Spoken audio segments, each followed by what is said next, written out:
Earth, and and that is the reason that it has assumed such a great importance.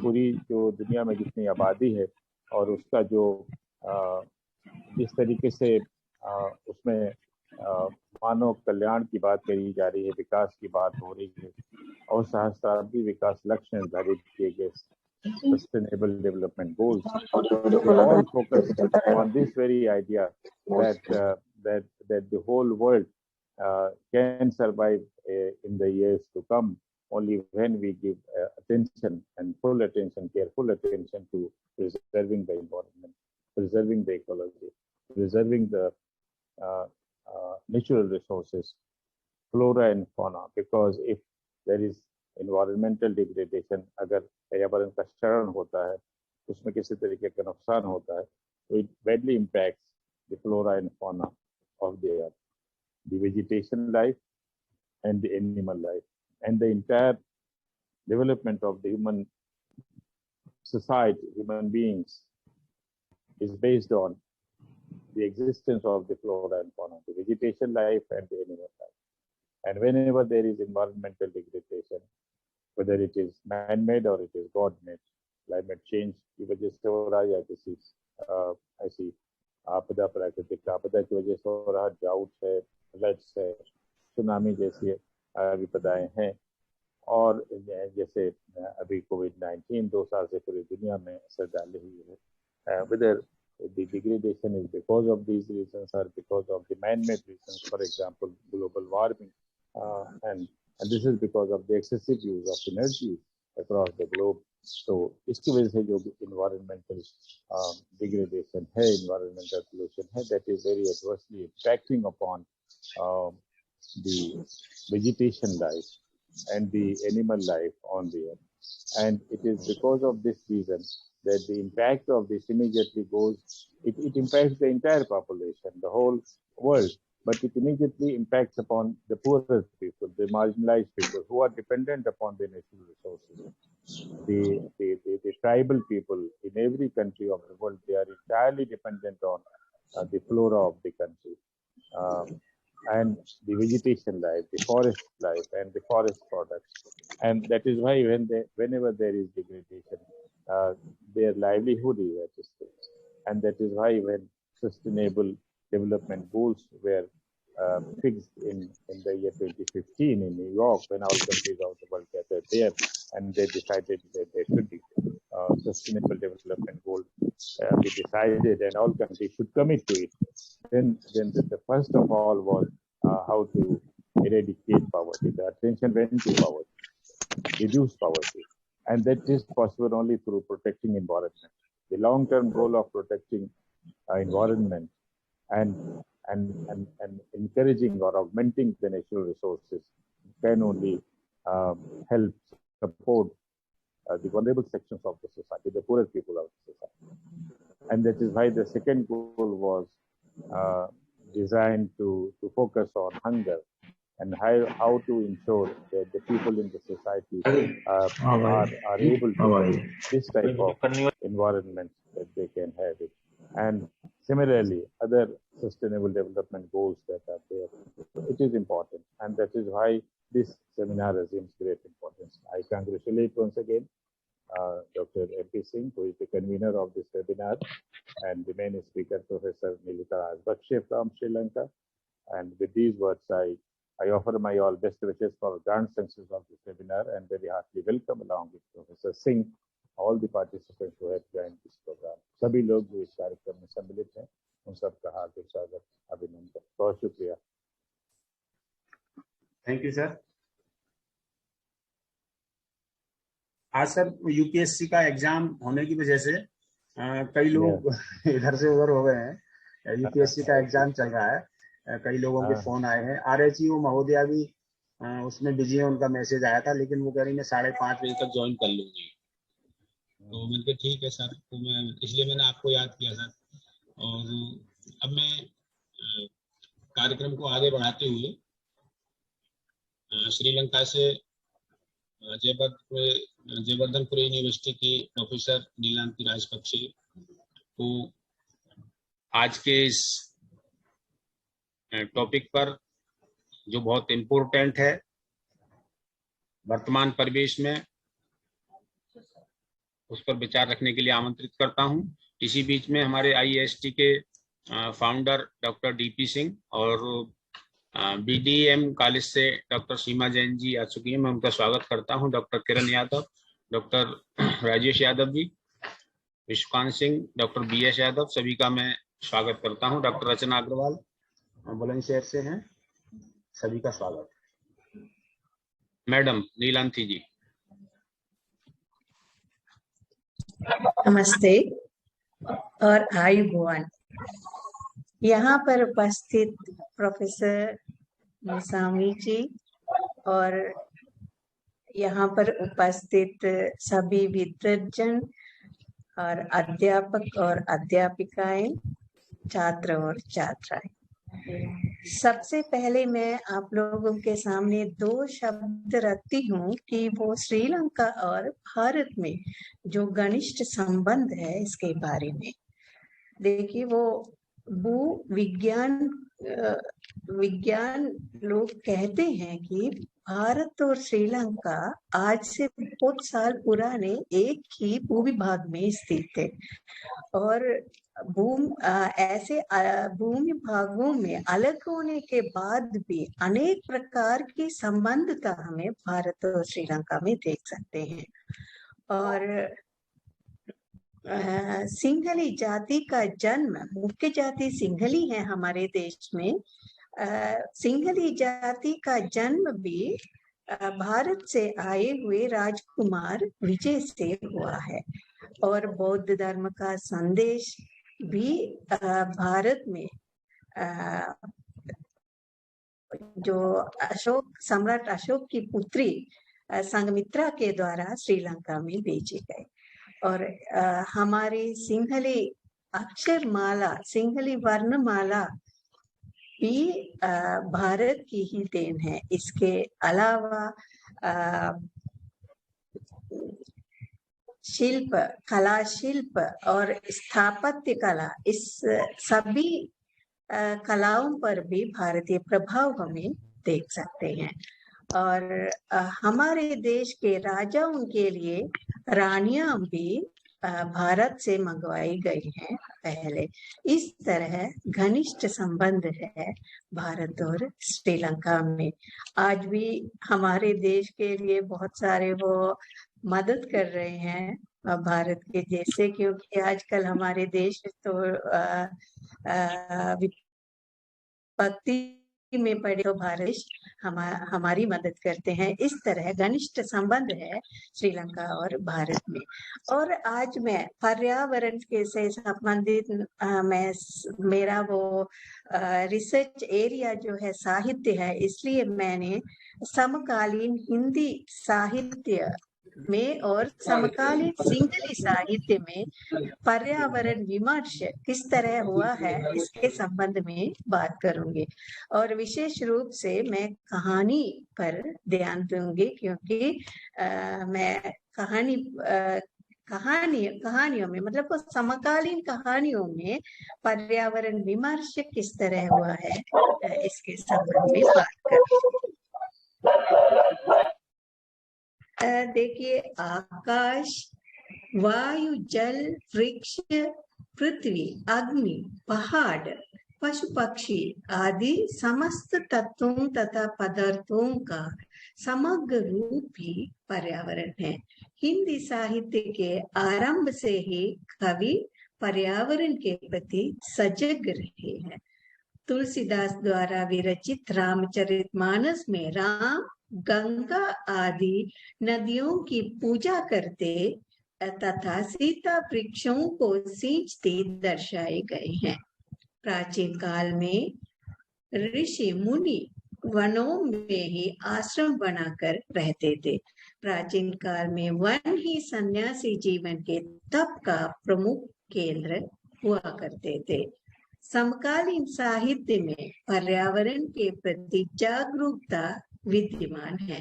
भारतीय कहानीकार संजीव द्वारा विरचित आरोहण, हरिचरण प्रकाश की नाले का तट, और श्रीलंका के समकालीन कहानीकार एरिक इलियाप्पाराची द्वारा विरचित मिनिस वटयन तथा निशंक विजयमान द्वारा विरचित गस्काट्य। गस्काट्य मीन्स पेड़ों का समूह है। इन कहानियों में पर्यावरण के प्रति जागरूकता, पर्यावरण संबंधी विभिन्न स्थितियों का प्रकट होती है। सबसे पहले हम आरोहण कहानी के बारे में बात करेंगे। आरोहण कहानी के उद्धृत किए गए निम्न प्रसंग रचयिता के मन में पर्यावरण के प्रति प्रेम का द्योतक है। देखिए, शेखर अपने बाइनोक्यूलर से पहाड़ों और घाटियों को देखने में रमा हुआ था, मगर रूप सिंह आंखें बंद करके भी 15 किलोमीटर और 11 साल की दूरी से देख सकता था अपने गांव को। सामने के पहाड़ों पर बादलों के पंख लग रहे थे जो झरझर कर उनके अगल बगल उड़ रहे थे। नीचे घास, लताएं और पेड़ों के कहीं फीकी तो कहीं चटक हरियाली समेत पहाड़ कहीं कच्चे कहीं पक्के, नीचे कोई नदी बह रही थी। रूप सिंह जब अपने बचपन की एक घटना सुनाता है, इससे हमें मालूम होते हैं कि वो उनके और उनके बड़े भाई के जो प्राण जो है पेड़ के कारण बच गए, पर अब वह पेड़ किसी ने काट दिया है। देखिए, इसके संबंध में लेखक ने इस तरह वो प्रस्तुत किया है। मैं भाग गया था घर के देवकुल, भूप दादा मुझे खोजते हुए आए और मैं पकड़ गया। उससे छुटकारा पाने को मुझे कुछ न सूझा, तो मैंने धक्का दे दिया उन्हें यहाँ इसी जगह। वे संभाल न सके, फिसल गए। मेरा हाथ उसे हाथ में था, सो मैं भी खिंच गया। इस ढलान पर हम दोनों ही लुढ़कने लगे। नीचे एक पेड़ था, अब नहीं है। उसने जैसे ताम लिया हम दोनों को। देखिए, जैसे अपने पुराने गांव माही समीप होता है, तो रूप सिंह का मन फिर पर्यावरण के प्रति सजग उठते हैं। लेखक किस तरह इसके बारे में वर्णन करते हैं। वर्षों की बंद स्मृतियों के कपाट खुल रहे थे। एक ओर सुपीन, दूसरी ओर जंगल, पीछे हिमांग का ऊंचा पहाड़, नीचे होंगे अपने खेत, अपना घर, अपने लोग। देखिए, इस पुराने गांव के चित्रण में ही पर्यावरण की सुंदरता प्रकट होती है। ऊंचे हिमांग की तलहटी में छोटे से भूखंड पर बसा हुआ गांव किसी आदिम गांव सा लग रहा था।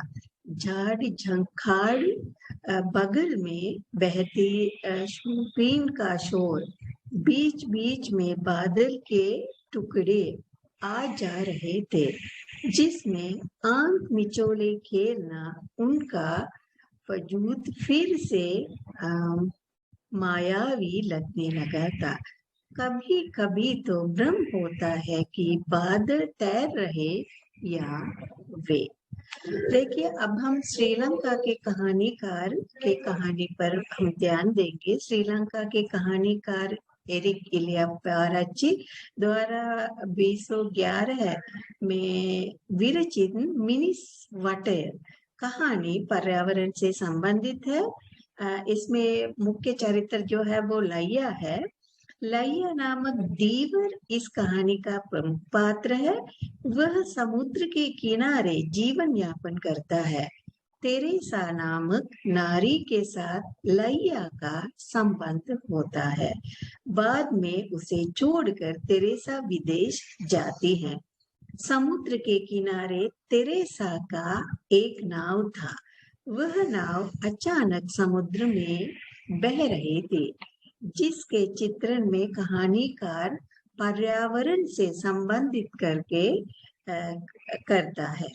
तेरेसा का नाव समुद्र में ऐसा बह रही थी मानो तट के साथ नाराज हो, चाहे वह नाव अपना न हो, फिर भी किसी अनजाने समुद्र में पड़कर उस नाव का विनाश होते देखना उसके लिए असह्य बात थी। मैं यहाँ पर यह भी कहना चाहती हूँ कि यही वो सिंहली कहानी का वो उद्धृत पाठ जो है, मैंने वो सिंहली में हिंदी में ट्रांसलेट किया गया है, क्योंकि इसका वो हिंदी अनुवाद हमें देखने को मिलते नहीं है। तो इसलिए देखिए वो किसी न किसी तरह लैया वह नाव बचा लेता है। वह तके मादे उस नाव पर लेट जाता। उस समय आसमान में हजारों तारे टिमटिमाते रहते थे। उस वक्त यह नाव उसके एक नंगी नारी की तरह लगी। कभी जो पर्यावरण सुंदर दिखता है वह मनुष्य की हानि का कारण बनता है। मेरो टर्मबाट श्रीलङ्कनको छ माँ बाप खेती सब दबकर नष्ट हो जाते हैं। तेरे जाने के बाद अगले साल बहुत बर्फ गिरी। ये हिमांग पहाड़ उसका बोझ न उठ सका, दसक गया और अपने 30 नाली खेत मकान माँ बाबा सब दब गए मलबे में। मनुष्य पर्यावरण के साथ संघर्ष करके उसे अपने हित बना लेता है और प्रस्तुत कहानी में भूप तथा शैला उस बात के उदाहरण है। शैला के आने से खेत फैल गए, बारिश जमी न रहे, सो हमने खेतों को ढलवा बनाया, मगर एक मुसीबत, पानी कहाँ से आए। एक दिन पानी की खोज में हम चढ़ गए इस हिमांग के साबुत ऊंचे हिस्से पर।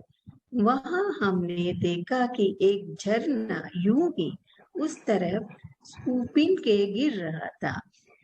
उसे मोड़ लेने से पानी की समस्या हल हो सकती थी, मगर बीच में ऊंचा था, यानी ये पहाड़ काटना था।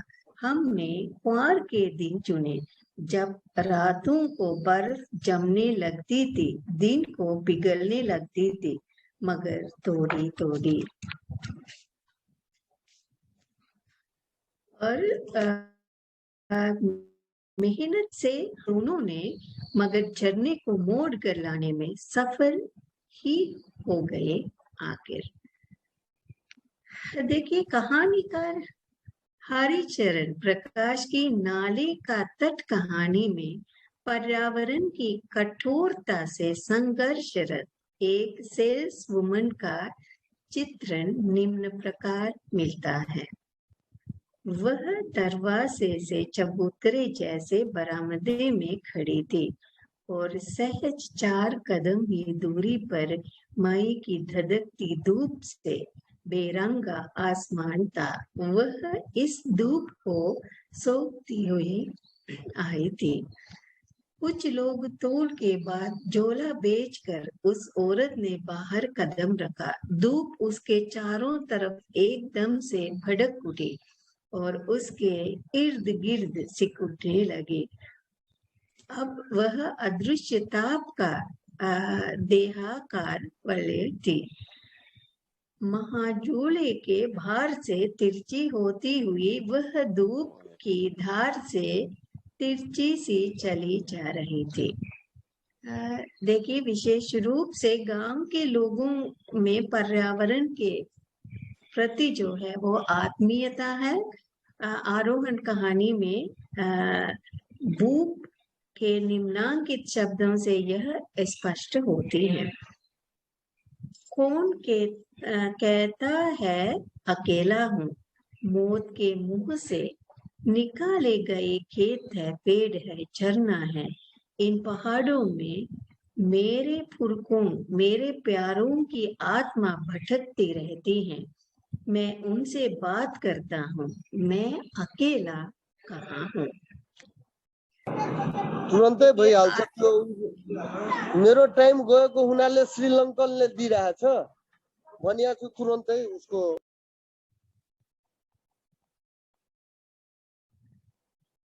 कंटिन्यू करिए। क्या कुछ जी जी करिए करिए। ठीक है। वो डिस्टरबेंस हो गया था कहीं से। हाँ हाँ हाँ, तो ठीक है। आधुनिक युग में पर्यावरण बदलता गया है। रास्तों में भीड़ बहुत सारी गाड़ियां मनुष्य का तनाव बढ़ा देती हैं। हरिचरण प्रकाश की नाले का तट कहानी में निम्नांकित गद्यांश इसके लिए उदाहरण है।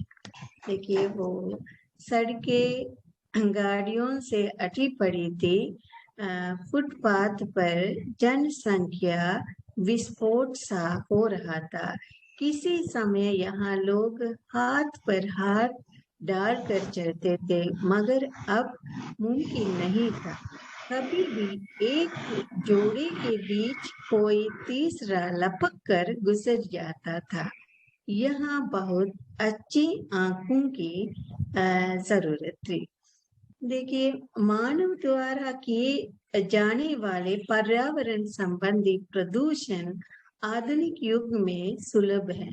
श्रीलंका के कहानीकार निशंक विजयमान द्वारा विरचित 90 दशक में विरचित जो है तित्तसीन, ये जो है कहानी संग्रह है। इसके अंतर्गत एक कहानी है गसकट्टी। मतलब गसकट्टी का मतलब है पेड़ का समूह।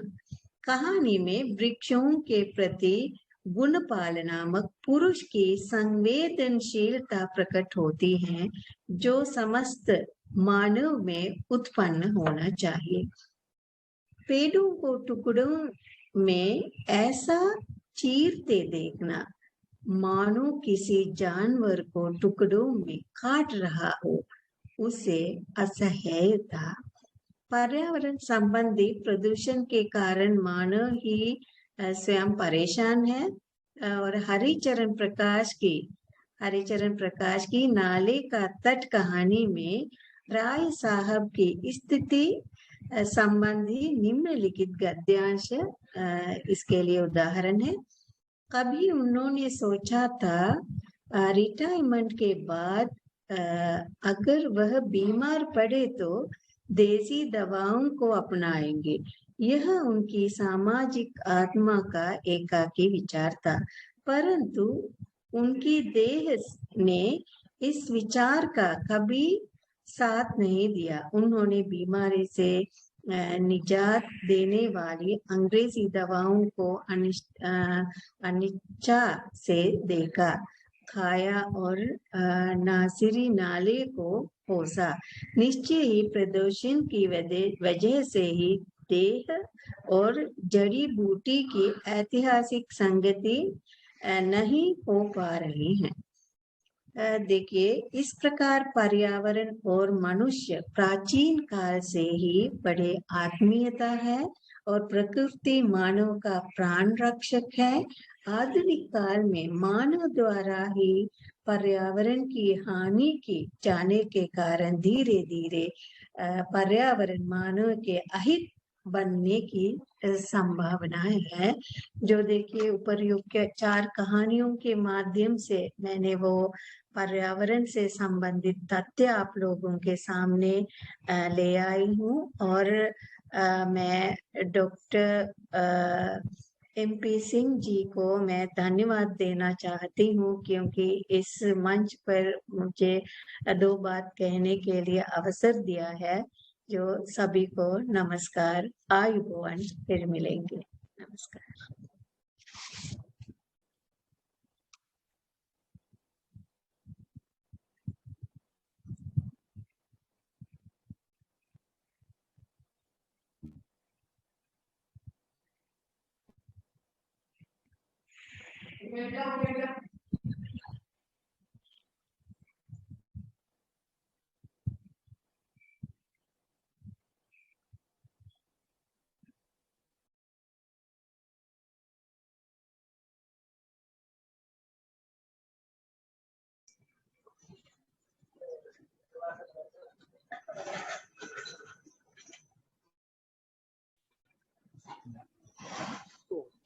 धन्यवाद मैडम। आपने श्रीलंका और भारत के बीच के रिश्ते भी बताए, उसकी ओरिजिन भी बताया, और पर्यावरण से संबंधित आपने कई स्टोरी बताई, कहानियां बताई जो एनवायरनमेंट से संबंधित हैं। और मैं अब अपने नेक्स्ट रिसोर्स पर्सन नेपाल के एग्रीकल्चरल विश्वविद्यालय, कृषि विश्वविद्यालय चितवन रामपुर से प्रोफेसर दिलीप कुमार झा के लिए आमंत्रित करता हूं। प्रोफेसर दिलीप झा का पर्यावरण पर, वेटलैंड्स पर बहुत बड़ा काम है और पूरे वर्ष देश विदेश में आना जाना बना रहता है। कोरोना में जरूर पैर ठेक गए हैं, रुक गए हैं, लेकिन चलता रहता है। और मैडम आप कंटिन्यू करिए, जाना नहीं। Neelanti ji, thank you madam Neelanti ji, thank you. Okay हाँ जी, वो मेरा भाषण जो है वो खत्म हो गया है। नहीं, भाषण खत्म हो गया, लेकिन आप रहिए। Hello, are you listening sir? Yes sir, continue sir, continue. आवाज आ रही है? झा साहब आवाज आ रही है? You are very well. Yes sir, आपको सुन पा रहे हैं। Good afternoon sir. Okay, good afternoon everyone. Good afternoon, very good afternoon. Honorable Vice Chancellor Professor Mohammad Mujammil sir, Dr. R.C. Gupta Principal Nilanthi Rajpakshe from Sri Lanka, Dr. D.P. Singh IAST, Dr. Biswabandita Kar KIT University Odisha, Dr. Rekha Agra, Mr. Rahul Paliwal, and above all Dr. MP Singh, Organizing Secretary. I am really grateful that he provide some of me opportunity to say something about the environmental degradation of threat to flora and fauna. Actually, I am on the way to different places, so on these different places anyway, I have managed my time to say, and it's really great that Professor, our former VC, already there. So, this environmental degradation, you know, everyone knows that due to population explosion everywhere, and it's we are the responsible for the degradation. Then is how are we going to manage the proper environment for sustainable development? This one is very, very important for everyone, not only Nepal and India. It's a global one. So in a system, so the wide use of natural resource is very, very essential, and such a pattern earlier, I think it would be better that we have to plant a tree and protect our environment, and in the different levels of the regions and different places, that we can minimize the risk of different urbanization, and hope this one, if we just think to plant trees and manage our greenery to some extent, it may be helpful, and our renewable resources of energy, even we can use what we call the hydroelectricity. If we promote such a system, then I hope our next generation again going to enjoy with the development. I am again thankful to the organizer and organizing secretary, Dr. MP Singh, for providing me an opportunity to say something about such a prestigious international webinar. Thanks, sir. Thanks a lot. Thank you, sir. आपने I am on the way to different yes, places. Sir, you are in the way. Yes. और आपने join किया, आपके लिए बहुत बहुत धन्यवाद। Otherwise आप रास्ते में रुके हुए हैं और सफर में हैं। Thank you sir. मैं रास्ते में हूँ जी सर। एक्चुअली सर 5 इसका था, ये 5 दिन का वर्ल्ड एनवायरनमेंट डे था। आप ज्यादातर लोग इधर उधर बिजी हैं, लेकिन फिर भी आपने समय दिया, इसके लिए बहुत बहुत आभारी है सर आपके। मुझे मेरे सर है ही बहुत अच्छा लगा। जमाने के बाद देखा हूँ हमारे वाइस चांसलर साहब को। कई बार उन्होंने इनविटेशन किया है लखनऊ आने का, लेकिन आ नहीं पाया हूँ। धन्यवाद, मौका मिला तो आप सभी लोगों को नेपाल में स्वागत है सर। जी जी, एक वो सभी एक अपना वीडियो शेयर कर लीजिए, सभी पार्टिसिपेंट्स अपना वीडियो शेयर कर लें एक बार। झा साहब निकल रहे हैं, जा रहे हैं, रास्ते में हैं। इन्वायरमेंट भाई यहाँ तो गड़गड़ी से गड़गड़ी। हाँ, सभी कर लीजिए। माजिदा अहमद और नीलम वर्मा, मनीषा शर्मा, BS यादव साहब जी, अपने कुछ दिन में 1 मिनट सभी कर लीजिए। जिनका पॉसिबल है वो कर लें।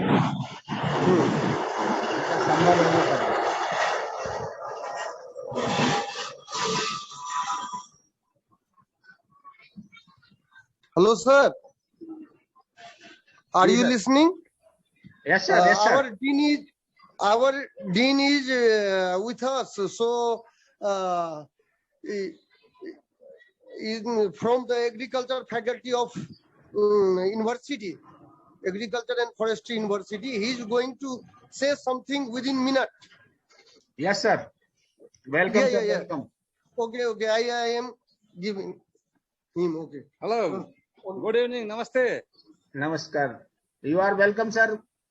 Please say something about the Environment Day. Yeah. And thank you very much. It is, blessing in disguise. We are on the way. But I got an opportunity at least to meet you.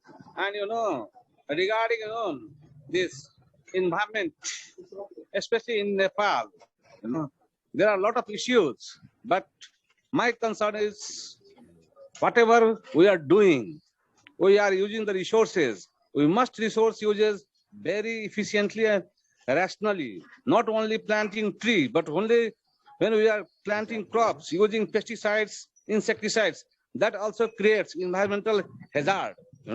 So we need to use all the resources rationally to promote agriculture as well as to sustain the environment, so that our future generation will at least not blame us for degrading our environment.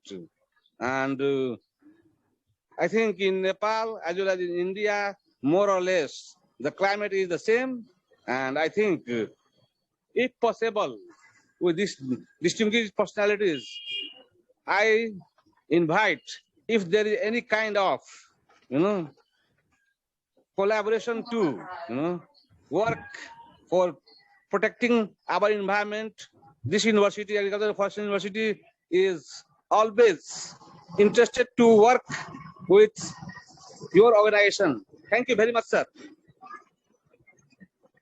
Thank you very much, sir. बहुत धन्यवाद sir आपके लिए, आपने समय दिया। और ये हमारा सौभाग्य है कि झा साहब के साथ आप मिले हमारे लिए। और अब मैं आपको बता दूं, झा सर है ना, actually when I was student he was my teacher. Okay. Okay. Very good. Okay. And we Thank are you, going sir. for some, research work. We are on the way. So it is very difficult to get connected continuously. Anyway, Thank you, sir. I am very much thankful to you for providing me some space for saying something. Thank you very much, sir. Okay sir, okay, बहुत बहुत धन्यवाद sir Okay, आपका। thank you. हाँ जी sir, जी sir. Nepal से हमें आपके दर्शन हुए।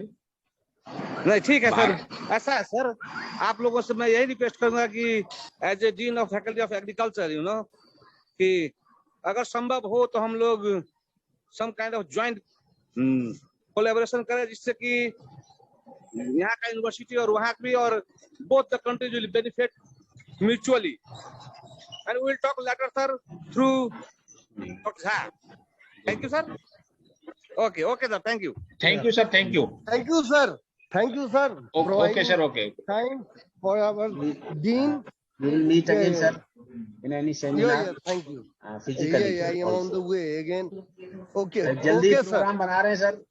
सर्दी ऐसे शुरू होती है तो एक सेमिनार फिजिकली ठीक है सर, ठीक है। फिजिकली मैनेज करेंगे, क्योंकि ठीक बहुत है, सारे ठीक है। हमारे बहुत- पार्टिसिपेंट्स हैं, उनकी इच्छा है और वो लिखकर भी भेज रहे हैं कि एक सेमिनार तैयार की जाए, तो हम उसके लिए तैयारी कर रहे हैं सर। Okay. ओके सर, धन्यवाद सर। Thank you, sir. जी sir, okay. Yeah, we are on the traveling on the way. So again, going to disconnect. Okay, thank you. Thank you I sir. wish a great success of your program. Thank you. Next doctor DP Singh साहब। Doctor DP Singh,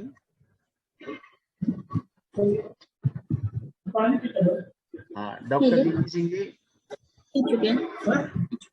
IAST से हैं और पर्यावरण, वो आज का programme है environmental degradation और threat to flora and fauna पर आप अपना विचार रखिए। डॉक्टर डीपी सिंह जी, आपका माइक बंद है सर, माइक ऑन करिए सर। डीपी सिंह साहब,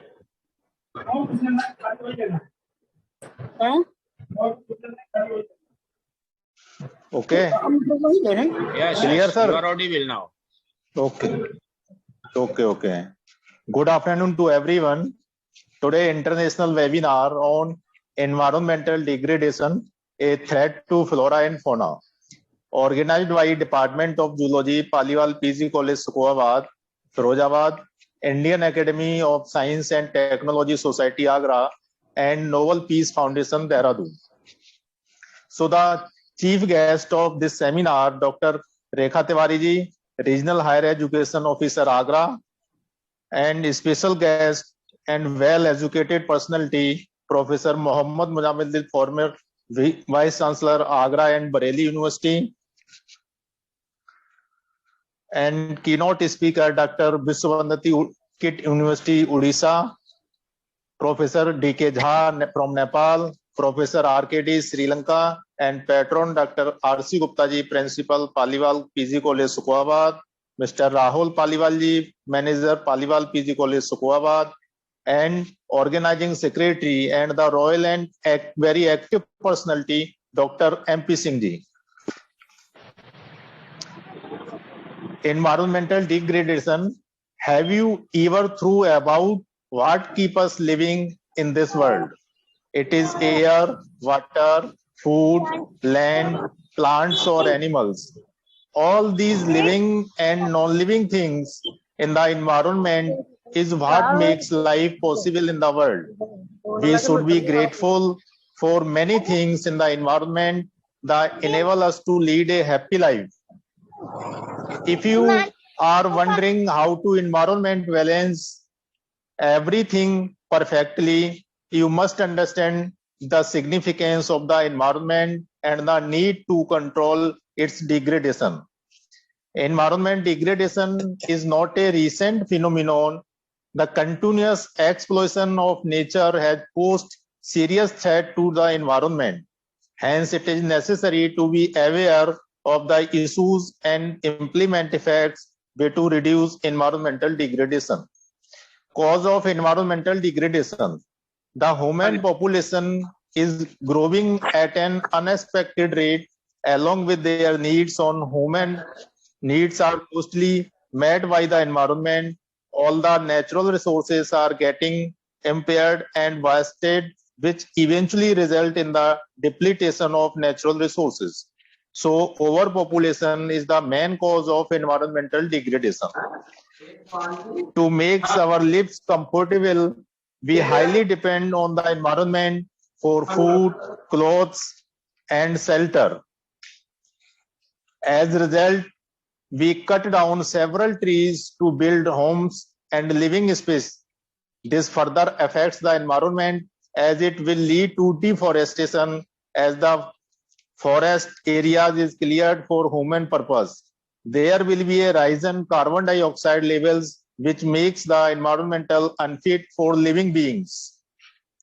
Ways to solve environmental degradation.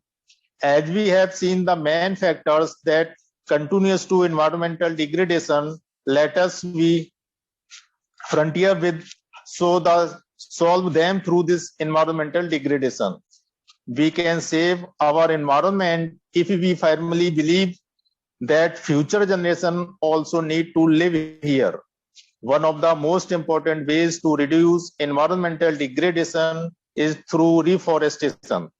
In this way, we can control the level carbon dioxide in the air. We must also implement 3 Rs in our life by reducing, recycling, and reusing.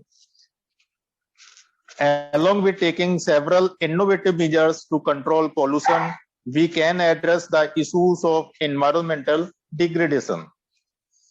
Main effects of environmental degradation. Any adverse change in the environment would affect human. Toxic gases and pollutants are inhaled by humans.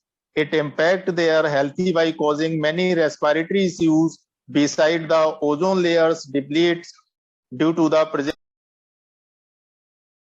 harmful radiation to the earth, it could also lead to climate change.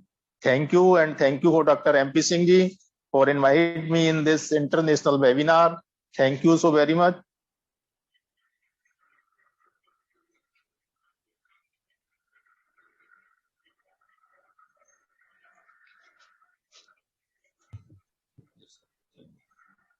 धन्यवाद doctor DP Singh ji. Thank you sir, thank you. पर्यावरण विघटन और उसका जंतुओं और वनस्पतियों पर पड़ने वाले प्रभावों के बारे में बताया। साइंस के स्टूडेंट्स काफी है और पर्यावरण तो आज के टाइम में ऐसा हो गया है कि भाई सभी के लिए बहुत आवश्यक है, बहुत ज्यादा ही जरूरी है। पिछले वर्षों में हम देख चुके हैं 2-3 साल से पर्यावरण की बहुत आवश्यकता हो रही है कि पर्यावरण शुद्ध हो, आसपास का वातावरण शुद्ध हो। और कई बार तो पिछले साल इसी अप्रैल मई की बात है, हमने देखा था कि लोग घर से निकलकर खेतों की तरफ रवाना हो रहे थे, पेड़ों के नीचे भागने, बोले वहीं सोएंगे, ऑक्सीजन मिलेगी। लेकिन पर्यावरण के जो दुश्मन हैं, जो इस टाइप के लोग हैं, उनको भी चिन्हित करना चाहिए गवर्नमेंट के लिए, प्रशासन के लिए, जो पर्यावरण को दूषित करने में अपनी भूमिका निभा रहे। केवल पौधों से ही नहीं है, और भी कई सारे फैक्ट्स हैं जिनको पर्यावरण में जल का दूषित होना भी पर्यावरण का दूषित होना है। इंडस्ट्रीज हैं, डिफॉरेस्टेशन है। और बहुत बहुत धन्यवाद डीपी सिंह साहब आपके लिए। और मैं आपको सर से, बीसी साहब से निवेदन करूंगा कि इस कार्यक्रम को, आज के इस थीम को आगे ले जाएं।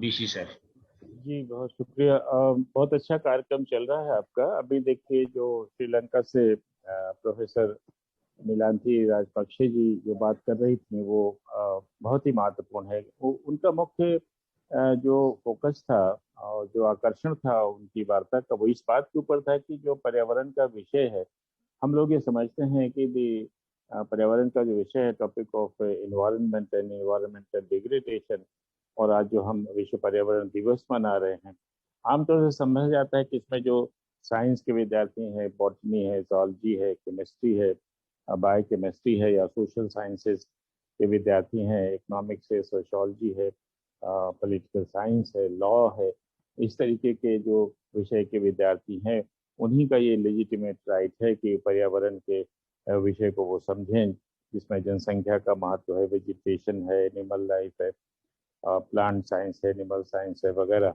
लेकिन नीलिता राजपक्षे ने जिस तरीके से ये बात कही कि जो साहित्य है, लिटरेचर है, उसमें जो पर्यावरण का जो जिक्र आया है, उससे जो एक सेंसिटाइजेशन पैदा होता है बच्चों के मन में, और पर्यावरण के प्रति एक अनुराग पैदा होता है, कहना चाहिए साहित्य की भाषा में।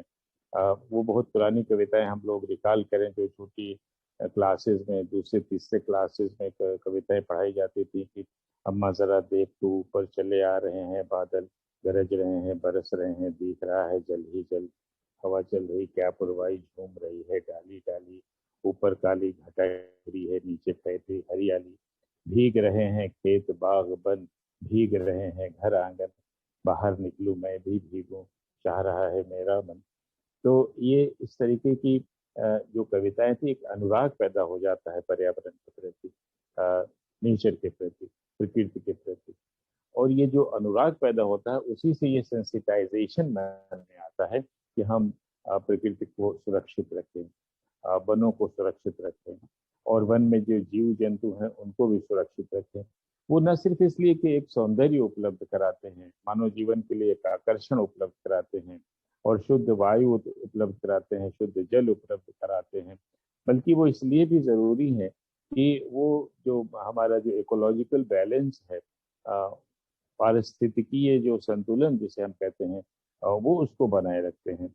और इसका जो विवेचन हुआ है उपन्यासों के अंदर में, कहानियों के अंदर में, ड्रामा के अंदर में, नुक्कड़ नाटक इसके ऊपर में खेले गए हैं, कविताओं के अंदर में, तो साहित्य के साथ इसका जो जुड़ाव है वो बहुत ही महत्वपूर्ण और बहुत ही खूबी के साथ में, खासतौर से कहानियों में किस तरीके से पर्यावरण का चित्रण हुआ है, और किस तरीके से उसके विभिन्न पक्षों को कहानी के माध्यम से, जो गद्य रचना की एक बड़ी विधा है, गद्य रचना में 3-4 बड़ी विधाएं हैं जिसके जरिए से साहित्य का सृजन हो रहा है। उनमें जैसे उपन्यास कह सकते हैं, नॉवेल है, स्टोरी है, ड्रामा है, निबंध है, लेख है, इसके माध्यम से। और जो पद्य का मैदान है, जो पद्य का साहित्य है, जिसे हम पोइट्री कहते हैं, नज्म कहते हैं, उसमें जो कविताएं लिखी गई हैं, और उसमें जो दोहे लिखे गए हैं, उसमें जो नज़में लिखी गई हैं, जो गज़लें लिखी गई हैं, और जिस तरीके के अशार उसमें शामिल किए गए हैं, उनसे भी एक तरीके का सेंसिटाइजेशन होता है, एक फिक्र पैदा होती है पर्यावरण के लिए। और जो पर्यावरण के प्रति जो अनुराग है, प्रेम है मानव जाति का, उसके प्रति जो एक चेतना जागृत करने की बात है, वो उसमें पैदा होती है। तो दोनों ही रूपों में, चाहे वो पद्य साहित्य हो, चाहे गद्य साहित्य हो, दोनों ही रूपों में बहुत ही खूबसूरती से राजपक्षे जी ने इस बात को सामने रखा। और ख़ास तौर से नीलिता राजपक्षे ने कहानी के माध्यम से जो बात आगे रखी, और श्रीलंका में रहते हुए उन्होंने कितनी खूबसूरत और मार्मिक और रोचक हिंदी भाषा में उन्होंने अपना भाषण प्रस्तुत किया, तो बहुत ही अच्छा लगा। और MP सिंह साहब, आपको बहुत धन्यवाद कहना चाहिए और बधाई देना चाहिए कि आपने नीलिता राजपक्षे जी को इस कार्यक्रम में सम्मिलित किया, और उन्होंने बहुत अच्छा उद्बोधन दिया। उसी तरीके से DK झा साहब ने और उनके जो डीन साहब के साथ उनके ट्रैवल कर रहे हैं, उन दोनों लोगों ने बहुत ही महत्वपूर्ण जानकारी दी। DP सिंह साहब ने अभी बहुत ही कम समय में लेकिन बहुत ही सारगर्भित उन्होंने बात कही है, बहुत ही विचारणीय बात कही है कि जो डिप्लीशन ऑफ रिसोर्सेज है उसकी तरफ उन्होंने ध्यान आकर्षित किया। और डिप्लीशन ऑफ रिसोर्सेज एक बड़ा कारण है, क्योंकि जनसंख्या बढ़ रही है, संसाधनों पर दबाव बढ़ रहा है, ये एक बड़ा कारण है जिसकी वजह से इन्वायरमेंटल डिग्रेडेशन पैदा होता है।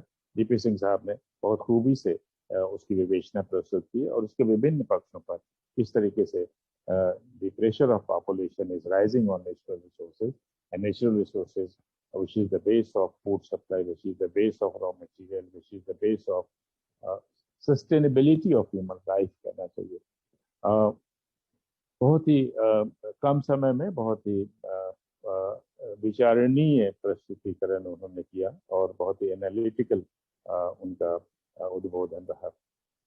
अब जो हम बात करना चाह रहे हैं, आपके सामने रखना चाह रहे हैं, क्योंकि बड़ी संख्या में हमारे सीनियर अध्यापक जुड़े हुए हैं, विद्यार्थी जुड़े हुए हैं, रिसर्च स्कॉलर्स जुड़े हुए हैं, वो ये है कि भारत जो विविधता वाला देश है, आज इस विषय के ऊपर में पूरी दुनिया में चर्चा हो रही है। पूरी दुनिया अभी इसी समय इलाहाबाद यूनिवर्सिटी, जो सेंट्रल यूनिवर्सिटी, उनका एक कार्यक्रम हो रहा है। हम उस कार्यक्रम में सम्मिलित थे, तो MP सिंह साहब ने एकदम से हमको कॉल किया कि नहीं आप हमारे कार्यक्रम में आइए, ये ज्यादा जरूरी है। तो हमारे लिए तो वो भी जरूरी है, ये भी जरूरी है, लेकिन हमने अभी उनको कहा पॉज पे रखा हुआ, उनको डिस्कनेक्ट नहीं किया हुआ है, हमने उनको पॉज पे रखा हुआ है। वहाँ पे प्रोफेसर पाडा साहब का लेक्चर अभी चल रहा है, जो उड़ीसा उत्कल यूनिवर्सिटी में है, इलाहाबाद यूनिवर्सिटी के कार्यक्रम में उनका भाषण चला, तो हमने कहा चलो हम इधर आ जाते हैं। तो पूरी दुनिया में चर्चा हो रही है। और भारत में इस समय अगर हम दो चीजें हैं, एक तो फ्लोरा शब्द का इस्तेमाल किया गया है और फौना शब्द का इस्तेमाल किया। सभी लोग अपनों को म्यूट रखें तो आवाज अच्छी आएगी, सभी को म्यूट करके सभी लोग रखें तो ठीक रहेगा। जो वनस्पति जगत है हमारा, भारत के भूगोल के ऊपर में आप गौर करें तो इतना बड़ा देश है, इसमें हर प्रकार की जलवायु पाई जाती है, हर प्रकार का वेजिटेशन पाया जाता है। आप देखिए 8 डिग्री अक्षांश से लगा करके 8 डिग्री लैटिट्यूड से लगा करके 37 डिग्री लैटिट्यूड तक इसका विस्तार है। अगर अक्षांश में देखें, उत्तर से दक्षिण देखें, तो वहाँ कन्याकुमारी से लेकर के कश्मीर तक, जहाँ पर बर्फ से ढके पहाड़ हैं, हिमालय है, वहाँ तक। और ये जो बड़ा ट्रैक है हिंदुस्तान का उत्तर से दक्षिण तक, इसमें विभिन्न प्रकार के जो वनस्पति के जो क्षेत्र पाए जाते हैं, वो एक बहुत ही विविध तरीके का वनस्पति जगत उपलब्ध कराते हैं हिंदुस्तान में। और जब कभी भी इन्वायरमेंटल डिग्रेडेशन होता है और ग्लोबल वार्मिंग होती है, तो उससे ये जो हमारा वनस्पति जगत है, जो फ्लोरा है, वो बुरी तरीके से प्रभावित होता है, उसके ऊपर में बहुत विपरीत प्रभाव पड़ता है। आप ऊपर टॉप पे देखें, वहां पर बिल्कुल हिमालयन क्लाइमेट पाई जाती है, और हिमालयन जो वेस्टर्न हिमालयन रीजन है, जहाँ पर लेह है, लद्दाख है, कश्मीर है, और हिमालय का जो पश्चिमी हिस्सा है, वहाँ पर चीड़ और देवदार और इस तरीके के जो दरख्त पाए जाते हैं, वो एक बिल्कुल अलग प्रकार के वनस्पति जगत है, फ्लोरा है, जो बहुत ही ऊंचाई पर उपलब्ध है और बहुत ही सर्द क्लाइमेट में, ठंडी में, कोल्ड क्लाइमेट में उपलब्ध है। यहाँ पर जो टेम्परेचर है बहुत नीचे रहता है, प्राय 0 से नीचे चला जाता है टेम्परेचर। वहाँ पर जो वनस्पति पाई जाती, जिन्हों हम कोणधारी या कोनिकल फॉरेस्ट कहते हैं, ऐसे, ताकि बर्फ गिरे और वो बर्फ नीचे निकल जाए, तो वहाँ पे जो दरख्त हैं ऐसे कोनिकल फॉरेस्ट कहलाते हैं। जैसे त्रिभुज होता है ना, इस आकार के दरख्त होते हैं, पेड़ हैं वहाँ पर, तो उनके ऊपर जब बर्फबारी होती है तो वो नीचे ढलक करके चली जाती है। पूर्वी जो हिमालय का क्षेत्र है हमारा, जो सिक्किम से लगा करके फिर इधर दार्जिलिंग और पूर्वी हिमालय तक जाता है, और उसमें फिर अरुणाचल प्रदेश का हिस्सा आता है, मेघालय का हिस्सा आता है। इसमें अगर आप देखें तो इसमें एक दूसरे प्रकार की सदाबहार वन जिसे हम कहते हैं, उस प्रकार की वनस्पति। चेरापूंजी जैसा क्षेत्र है जहाँ पर दुनिया की सबसे ज्यादा बारिश होती है, मोर देन 200 सेंटीमीटर बारिश वाला इलाका आता है यहाँ पर, और तो वो एक वेजिटेशन का इलाका है वहाँ पर। असम के जो जंगल है, और असम के जंगलों की और खास बात यह है, जब देखिए जब डिग्रेडेशन होता है, असम जैसे ही नाम आता है तो वो जो लंबी घास वाला जो वेजिटेशन है, बांस के बम्बू ट्रीज जिन्हें हम कहते हैं, वो पूरी दुनिया में एक यूनिक है जो हमारे असम के क्षेत्र में पाया जाता है, और एक यूनिक फ्लोरा वनस्पति वो उपलब्ध कराता है जो असम के जंगल है। फिर थोड़ा नीचे आए असम, और इधर western Himalaya, central Himalaya, eastern Himalaya, इसके नीचे आए, ज्योग्राफी में मैप पर निगाह ले जाए तो फिर इंडस प्लेन आता है हमारा। जैसे जम्मू कश्मीर का जो मैदानी इलाका है, पंजाब का मैदानी इलाका है, तो इंडस प्लेन कहलाता है। और फिर पूर्व में आएंगे तो फिर गेंजेटिक प्लेन चलता है, गंगा का जो मैदान कहलाता है। उपजाऊ क्षेत्र है, यहाँ के जो वनस्पतियां हैं, जो वन हैं, और जो वेजिटेशन लाइफ है, वो बहुत ही यूजफुल है पूरे समाज के लिए, और पूरी इस आबादी के लिए बहुत ही घनी आबादी वाला क्षेत्र है ये, जिसमें पंजाब, हरियाणा, उत्तर प्रदेश, और ऊपर थोड़ा जाए हिमाचल प्रदेश, इधर कुमायूं का इलाका आता है, उत्तराखंड, उत्तर प्रदेश, इस इलाके की जो वनस्पतियां हैं, तो वो चाहे वो वेस्टर्न प्लेन हो चाहे ईस्टर्न प्लेन हो, इसमें एक अलग प्रकार की, और जो एग्रीकल्चरल बेल्ट है ये पूरा जो कृषि का है, और उसमें जो फसलें उगाई जाती हैं, रबी की फसल है जिसमें गेहूं मुख्य फसल हमारी आती है, खरीफ की फसल है इसमें धान या चावल मुख्य फसल आती है। तो जब कभी भी इन्वायरमेंटल डिग्रेडेशन होगा, ग्लोबल वार्मिंग होगी, तो ये जो जैसे हम राइस बाउल या व्हीट बाउल कह देते हैं, अनाज जहाँ पर ज्यादा उत्पादन किया जाता है और उत्पन्न होता है, उस पर बहुत बुरा असर पड़ता है। ईस्ट में जाएंगे, वेस्ट बंगाल है, असम है, मेघालय है, तो आप वो देखेंगे वहां पर साल भर गेहूं पैदा चावल पैदा किया जाता है, साल भर धान पैडी की कल्टीवेशन होता है, ओस अमन बोरो 3 बड़ी फसलें हैं जो वहां पर पैदा की जाती हैं। तो जब कभी भी बाढ़ आएगी, जब कभी भी सूखा पड़ेगा, तो फिर ये जो धान की फसल है वहां पर उसके ऊपर में बुरा असर, उसका जो वेजिटेशन है उससे निर्धारित। नीचे आए तो डेक्कन का प्लेट्यू है, जो दक्षिण का पठारी हिस्सा है, वो बहुत ही यूनिक वेजिटेशन वाला हिस्सा है, और वहाँ का जो वेजिटेशन है, वहाँ के जो श्रब्स हैं, झाड़ियां हैं, वृक्ष हैं, वो तो यूनिक है, वैसे और कहीं नहीं मिलेंगे आपको दुनिया में, जो दक्षिण का पठारी इलाका है।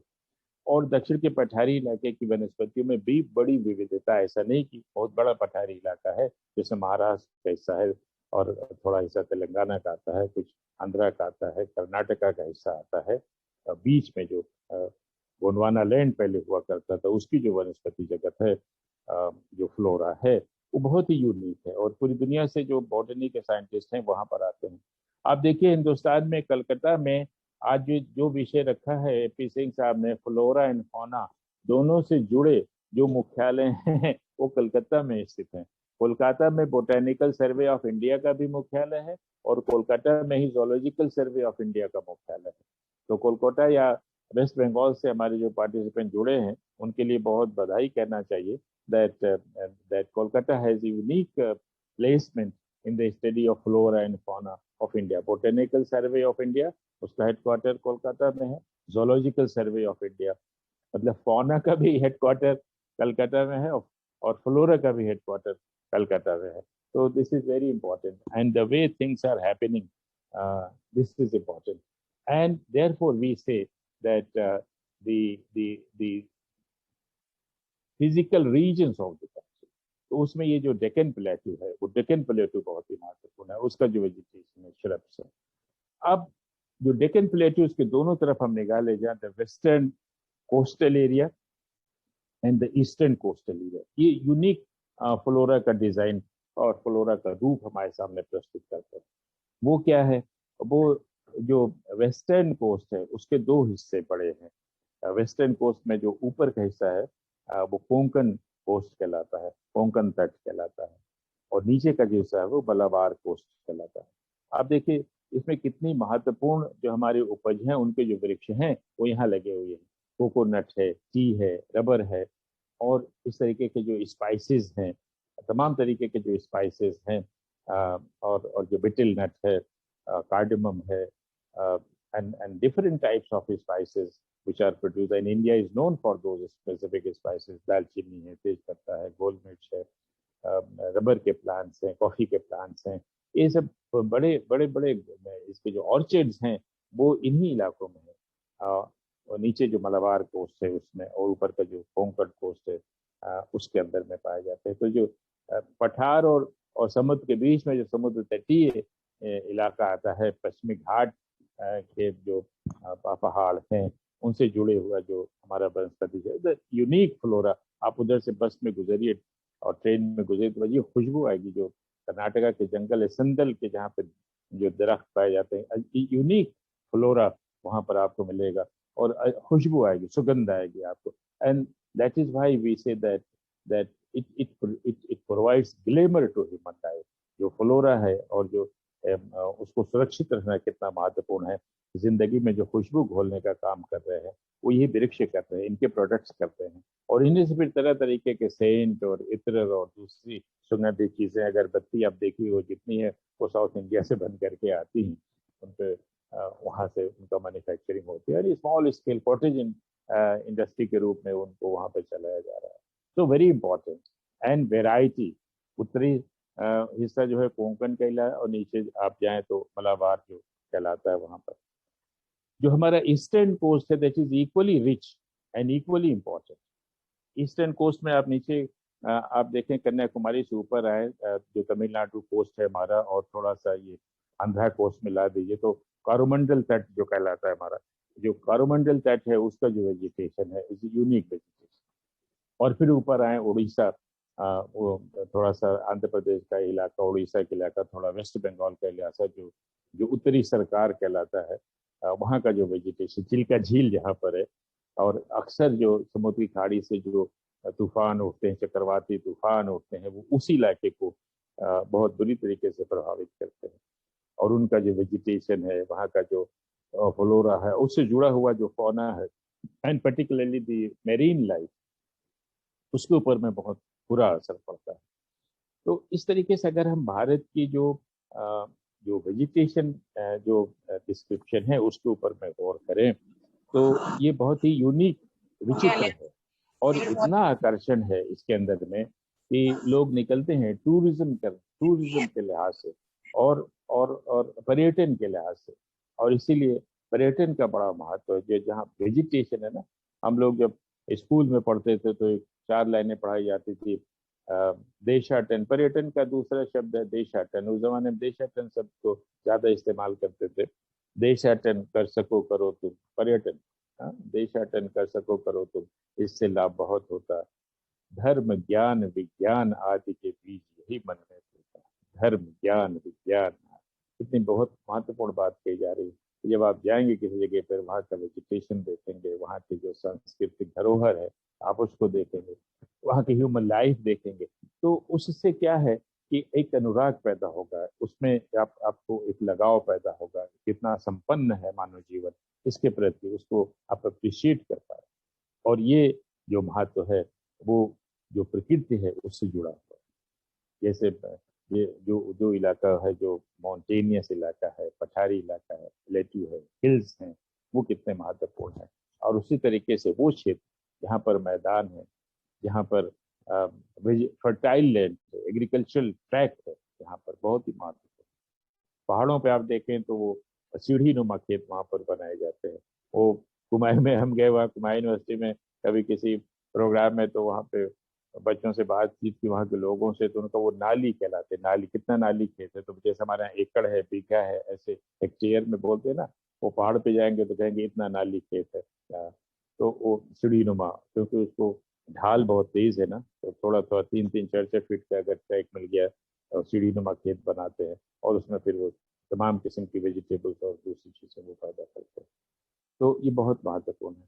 और इसीलिए जो आज के जो विषय है उसमें ये जो दोनों शब्द आए हैं, अब आप फॉना के ऊपर में गौर करें तो India is a very rich country from the view point of fauna.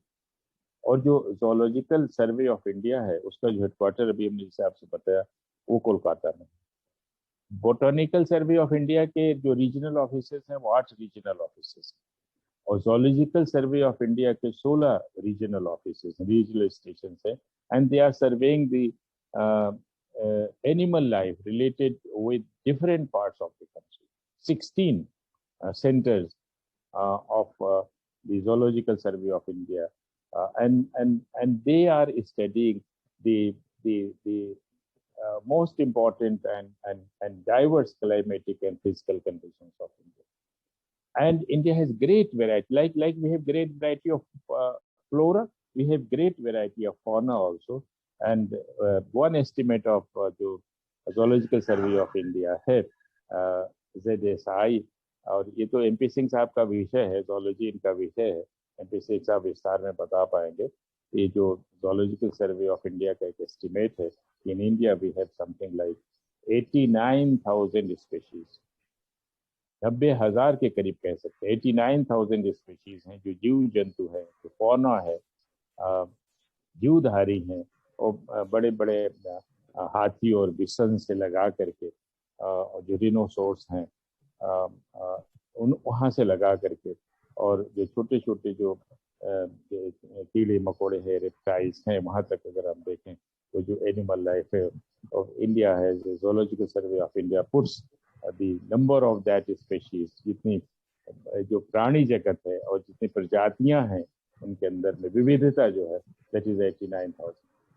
और इसमें जो डिफरेंट कैटेगरीज हैं, और वो जो डिफरेंट कैटेगरीज हैं उनको अलग अलग नाम दिया जाता है। जो हमारे जोलॉजी के विद्यार्थी हैं, जीव विज्ञान के जो विद्यार्थी हैं, बहुत से यूनिवर्सिटीज में, जब हम बरेली में वाइस चांसलर थे रोहिलखंड यूनिवर्सिटी में, तो वहाँ पर एनिमल साइंस डिपार्टमेंट कहलाइए, it's not called zoology department. ज़्यादातर यूनिवर्सिटीज में जोलॉजी डिपार्टमेंट कहलाता है, कुछ यूनिवर्सिटीज में इसको एनिमल साइंस डिपार्टमेंट कहते हैं।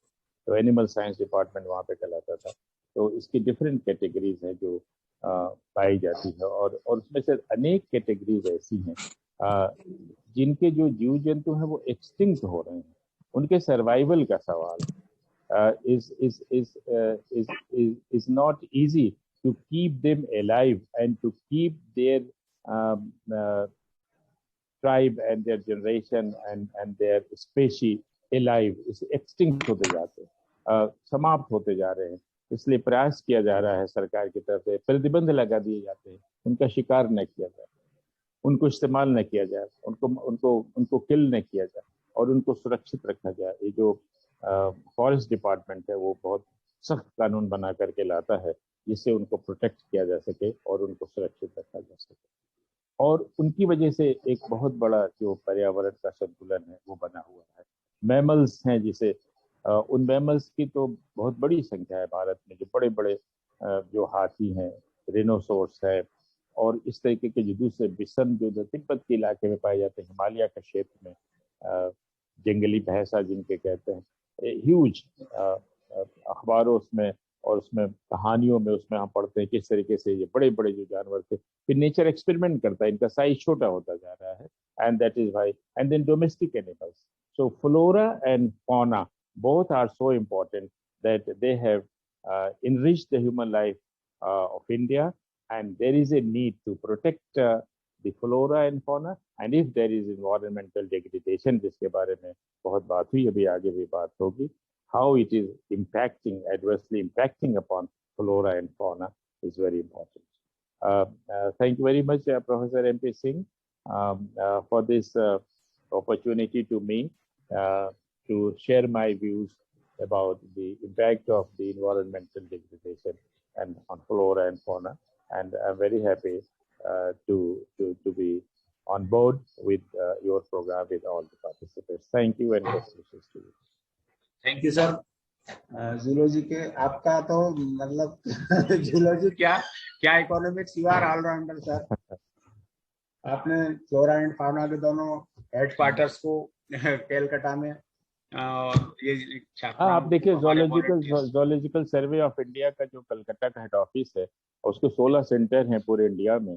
तो कितने मैमल्स हैं, कितने दूसरे प्रजाति के जो रेप्टाइल्स कितने हैं, and then the marine life है ना, पूरा जो आप जोलॉजी में जो अध्ययन करते हैं वो सब के सब very important. Thank you very much. Yes sir. Sir हमारे बीच में आज के इस वेबिनार की chief guest professor Rekha Rani Tiwari ji, RHEO Agra, regional higher education officer, हमारे बीच में उपस्थित हैं। मैं इनका स्वागत करता हूं। आज ड्यूटी होने के UPSC का एग्जाम है और आपकी ड्यूटी रही है, उसके बाद आपने हमारे वॉलंटियर्स को, हमारे कलीग्स और हम सभी के बीच में आकर हमारा उत्साहवर्धन करने की कोशिश की। आपके लिए बहुत बहुत धन्यवाद मैडम। और मैं शॉर्ट में, ब्रीफ में, क्योंकि आप भी सुबह से थकी हुई हैं, मैं आपका इंट्रोडक्शन बताना चाहूँगा।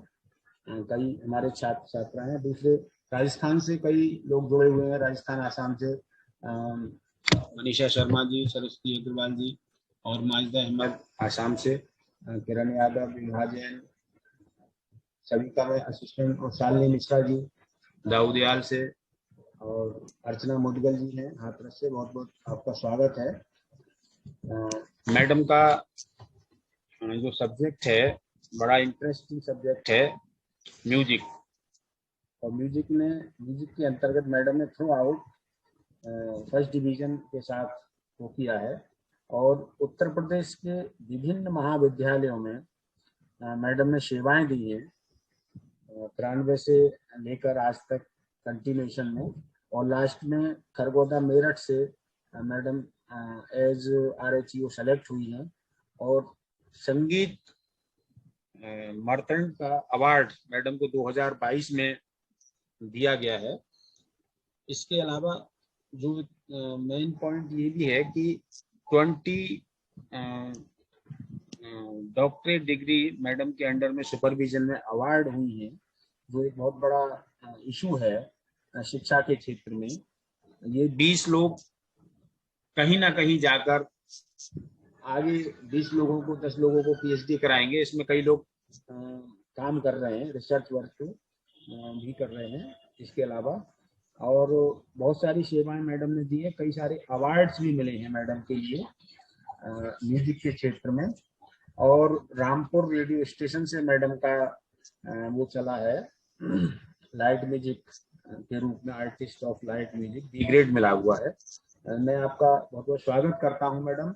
और साथ में शिक्षा की जो वर्तमान स्थिति है आगरा विश्वविद्यालय में, आपके पास दोनों ही मंडल हैं, Aligarh as well as Agra, तो हम ये भी उम्मीद करेंगे कि जहाँ कुछ अनियमितताएं हैं या शिक्षा के लिए एकेडमिक रूप से कुछ आवश्यकता है, वहाँ आप हमारे छात्र हित में, क्योंकि छात्र हित है तो शिक्षक हित भी हो जाएगा, और शिक्षक हित है तो आगे भी महाविद्यालय और सारे विश्वविद्यालय, क्योंकि विश्वविद्यालय की उत्पत्ति महाविद्यालयों के लिए की गई थी और महाविद्यालय की जो स्थापना की गई वो छात्र हित में की गई।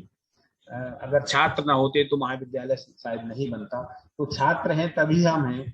मैं उम्मीद करूंगा कि आप अपने इस टेन्योर में छात्र हित और शिक्षक हित में महत्वपूर्ण निर्णय लेंगी। बाकी मेरी एक बार ही मिलना हुआ आपसे, गवर्नमेंट डिग्री कॉलेज के बहुत सारे लोग जुड़े हुए हैं, एक बार मिलना हुआ। आपका पॉजिटिव बिहेवियर मुझे बहुत बढ़िया लगा। मैंने BC साहब को भी बताया था, मुजम्मिल साहब को, आज मन के मैडम से ऐसे एक बार मिलना हुआ तो उन्होंने बहुत अप्रिशिएट किया शिक्षा के क्षेत्र में, एकेडमिक रूप से बहुत अप्रिशिएट करती हैं आप। BC साहब तो बरेली और आगरा में दोनों जगह रहे हैं मैंने सर को सुबह बताया था। तो मैडम आप आज के इस टॉपिक पर जो पर्यावरण विघटन, एनवायरमेंटल डिग्रेडेशन और इसका वनस्पति और जंतुओं पर पड़ने वाले प्रभाव पर जैसा आप उद्बोधन ने, आपका स्वागत है। Thank you madam.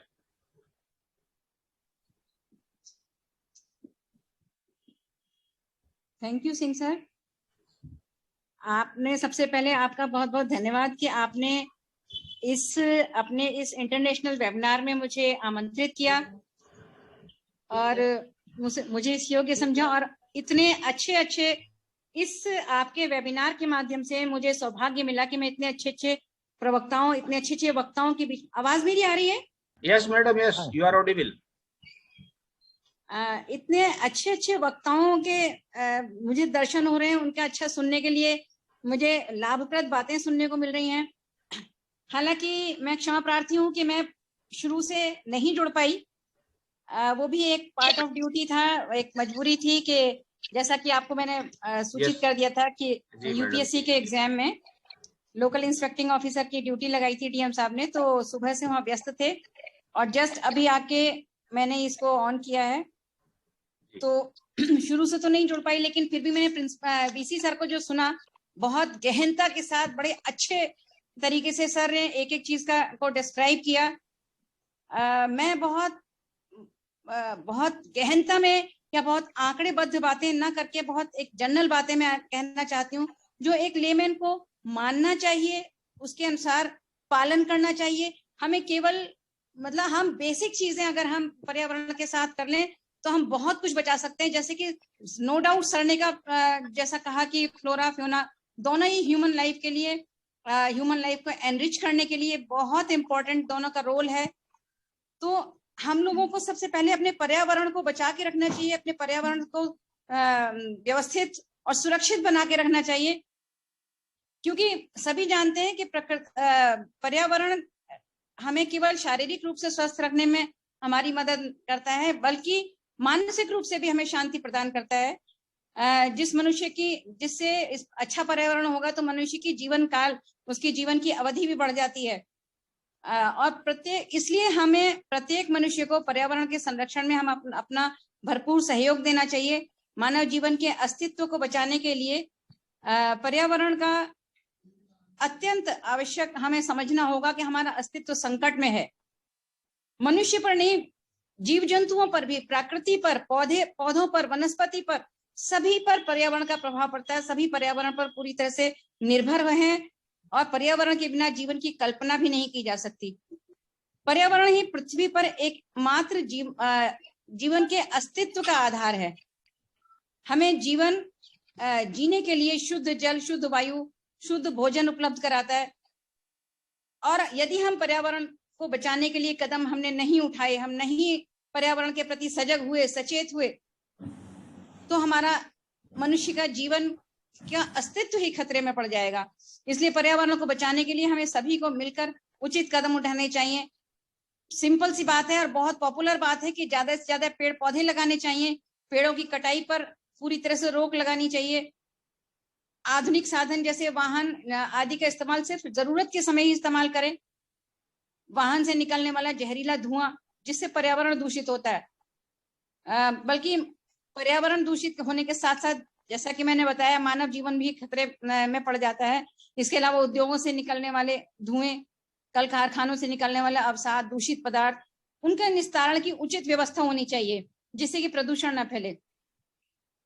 वनस्पति और जीवों के बिना तो मनुष्य रह ही नहीं सकता, डिपेंडेंट है, दोनों एक दूसरे पर डिपेंडेंट हैं। वनस्पति ऑक्सीजन उत्पन्न करती हैं जो हमारे श्वसन प्रयोजनों के लिए जीवों के द्वारा आवश्यक, जो बहुत मैंडेटरी चीज है, जो बहुत मस्त है। जैसे कार्बन डाइऑक्साइड का उत्पादन करना, छोड़ना, जो पौधों की फोटोसिंथेसिस के माध्यम से वनस्पतियों में आवश्यक होता है। तो इसलिए मनुष्य, वनस्पति और जीवों दोनों के बिना नहीं जीवित रह सकता। पिछले कई दशकों से हम देखते आ रहे हैं कि प्रदूषित वातावरण की वजह से भयंकर बीमारियां और महामारियां जन्म ले रही हैं जो मानव जाति के लिए विनाशकारी साबित होती हैं, जैसे कोरोना, प्लेग, हैजा, फ्लू। इन सब का संरक्षण, इन सब से बचने के लिए हमें पर्यावरण संरक्षण बहुत आवश्यक है। जीवन की एक तरह से सर्वप्रथम आवश्यकता है कि पृथ्वी पर निवास करने वाले हर व्यक्ति, हर इंसान इसके लिए संभव प्रयास करे कि जल प्रदूषण हो या वायु प्रदूषण हो या ध्वनि प्रदूषण हो या कहते हैं जिसे कि मृदा प्रदूषण हो, इन सब प्रभावों से बचा जा सके। इस पे हालांकि वैश्विक स्तर पे भी कदम उठाए जा रहे हैं। पर्यावरण प्रदूषण पर नियंत्रण के लिए सर्वप्रथम हम जनसंख्या वृद्धि पर भी रोक हमें लगानी चाहिए, क्योंकि मानव जीवन की आवश्यकताओं की पूर्ति के लिए उतनी ही अधिक प्राकृतिक संसाधनों का दुरुपयोग भी होगा। हम वनों की कटाई पर रोक लगाएंगे, वृक्षारोपण को प्रोत्साहित करेंगे और आम जनमानस को भी अपने छोटे से लाभ के लिए प्रकृति को नजरअंदाज करते हुए ऐसा कोई कार्य नहीं करना चाहिए। वनों की कटाई को रोकना, वृक्षारोपण के लिए प्रोत्साहित करना, खाद्य उत्पादन में रासायनिक उर्वरकों का प्रयोग कम करके आजकल ऑर्गेनिक का बहुत जोर शोर से इसका प्रचार प्रसार किया जा रहा है कि ऑर्गेनिक जैविक उर्वरक को बढ़ावा दिया जा रहा है। कल कारखानों में चिमनियों में फिल्टर लगाने चाहिए, चिमनियों को अधिक ऊंचाई पर रखना चाहिए। कारखानों द्वारा निकलने वाले कृत्रिम जैसे जो उसका मलबा निकलता है, जो भी कुछ रासायनिक तत्व निकलते हैं जो हमारे पर्यावरण को नुकसान पहुंचाते हैं, तो उनके लिए कृत्रिम तालाब रासायनिक विधि द्वारा उपचारित करके उनको स्वच्छ करके फिर नदियों में छोड़ना चाहिए। कम शोर वाले मशीनी उपकरण और निर्माण, इनका उपयोग पर जोर देना चाहिए। शहरों में उद्योग और आबादी के स्थान पर, मतलब शहरों की उद्योगों को आबादी के स्थान से दूर मतलब यूज करना चाहिए। घरेलू उद्योगों को बढ़ावा देना चाहिए। सबसे बड़ी बात, सिंगल यूज प्लास्टिक और अन्य प्लास्टिक के उपयोग पे रोक लगाना चाहिए। नवीनीकरण के आजकल ऊर्जा के नए नए स्रोत हैं, नए नए प्रयोग आ रहे हैं, उनको बढ़ावा देना चाहिए।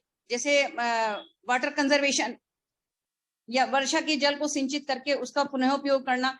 इस तरह की चीजें हैं जो छोटी छोटी बातें हैं जिनसे हमें carbon monoxide, sulphur dioxide, chlorine, ammonia, fluorine, मतलब इस तरह के जो पदार्थ और ध्वनि है जो पर्यावरण को दूषित करने में मतलब अपना योगदान देते हैं, बहुत प्रबलता से पर्यावरण को दूषित करते हैं।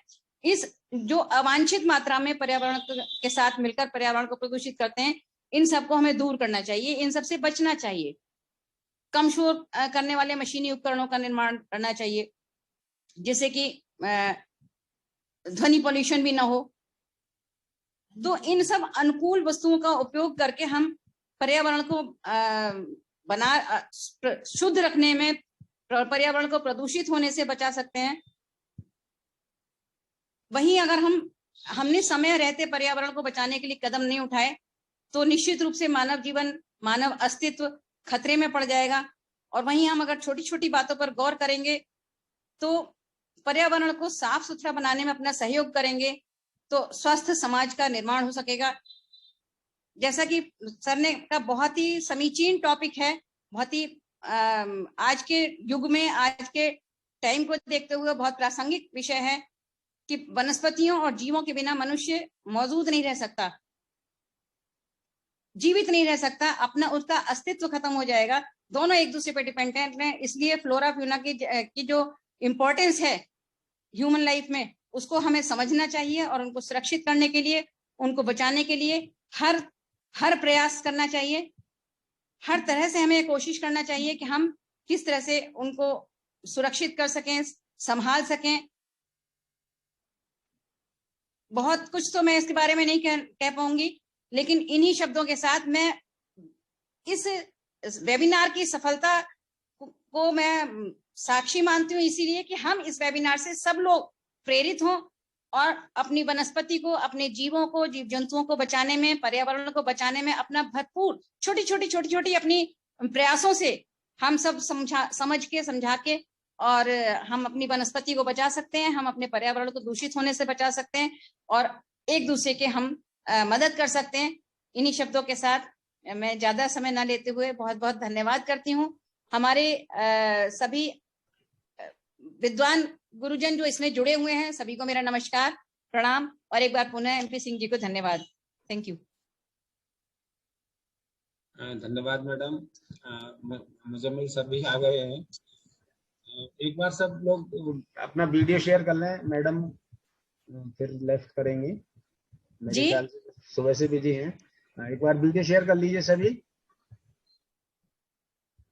सभी वॉलंटियर, हमारे कलीग्स हैं, वॉलंटियर्स हैं, एक बार अपना वीडियो शेयर कर लें, क्लिक हो जाएगा। मैडम इसमें बलिया से भी लोग जुड़े हुए हैं, बलिया अच्छा जी। से। हाँ जी, राजस्थान से हैं, कोटा से मनीषा जी हैं, सरस्वती अग्रवाल जी हैं, इंटरनेशनल वेबिनार है तो इसमें हमारे स्टेट को तो शामिल होना ही होना है। स्टेट से मिलके फिर श्रीलंका से इंटरनेशनल जुड़े हुए। अब इन लोगों के नाम हम जान, वैसे नाम है तो टिपिकल नाम है। जी जी जी, नहीं, बड़ी प्रसन्नता हुई है, आपका बहुत अच्छा प्रयास है। थैंक यू, आपका सहयोग सराहनीय है मैडम, आपका सहयोग। नहीं, चलिए,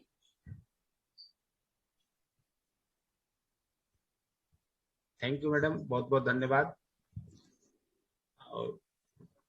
अब हम अपना ओपन सेशन रखेंगे मैडम जी। जो हमारे बाहर के कलीग्स हैं वो अपने व्यक्तिगत विचार, क्योंकि साइंस के भी हैं कई लोग, आपको साइंस के लिए फिर भी आपको काफी, आपने फ्लोरा एंड फाउना और फोटोसिंथेसिस को भी आपने डिफाइन किया। जिस एक तरफ तो फ्लोरा एंड फाउना है ही, लेकिन संगीत के बिना भी जीवन अधूरा है ना। संगीत में तो वो ताकत है जो वनस्पति की ग्रोथ बढ़ा देती है। जी जी, ये एक्सपेरिमेंट्स हुए हैं कि एक रूम में मतलब म्यूजिक चलाया गया प्लांट्स लगा के, और कुछ प्लांट्स विदाउट म्यूजिक लगाए गए तो उनकी ग्रोथ कंपैरेटिवली बहुत अच्छी थी जहां म्यूजिक चल रहा था। इक्वली खाद पानी दिया गया, इक्वल साइज के लगाए गए, लेकिन जहां म्यूजिक चल रहा था, जिन प्लांट्स के आसपास म्यूजिक चल रहा था, उनकी ग्रोथ कंपैरेटिवली बहुत अच्छी थी। ये एक्सपेरिमेंट्स किए गए हैं। जी जी, मैं बीच में बोलना चाहूंगी कि अब तो एक्सपेरिमेंट्स इस पे भी हो रहे हैं कि कई प्लांट्स जो है अपनी एक अलग उनकी ध्वनि होती है, so they also produce some type of music. इस तरीके के भी पेपर्स मैंने पढ़े हैं मैडम। हाँ जी, ये मनीषा जी राजस्थान से है मैडम, कोटा से हैं। ओके, नमस्ते मैम। नमस्कार मैम। नमस्कार। और प्रेमलता जी मुरादाबाद से हैं, प्रेमलता कश्यप जी गोकुलदास पीजी कॉलेज से। आपने तो पूरा यूपी ही लगभग। नमस्कार मैम। नमस्कार। नमस्कार। मैं बरेली रही हूँ मैडम, 11 साल बरेली में भी रही हूँ। उसके बाद आफ्टर प्रमोशन भी मैं रही हूँ वहाँ पर 5 साल। तो बरेली से मुझे एक अच्छा लगाव है। अभी सर नाम ले रहे थे, बरेली कॉलेज की ब्रांचेस का नाम बता रहे थे, वो मैंने भी सुने हुए हैं और मैं भी इस बात से प्रभावित हूँ। जी जी जी, बहुत बढ़िया।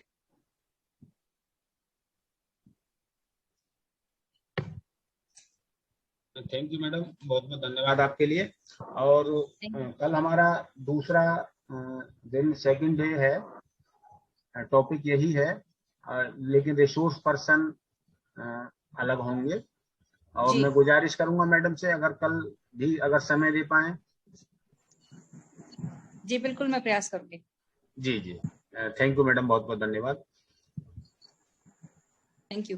अब मैं राजस्थान से डॉक्टर सरस्वती अग्रवाल जी, जो केमिस्ट्री की हैं, और केमिस्ट्री का काफी कुछ अटैचमेंट पॉल्यूशन और उससे होता है, तो सरस्वती अग्रवाल जी कुछ विचार रखना चाहें तो उनका स्वागत है।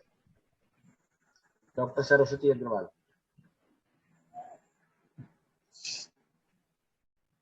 मनीषा जी, मनीषा शर्मा। Sir hello. जी मैडम। हेलो। जी जी। हाँ जी मैम, आपकी आवाज आ रही है। हाँ बोलिए बोलिए।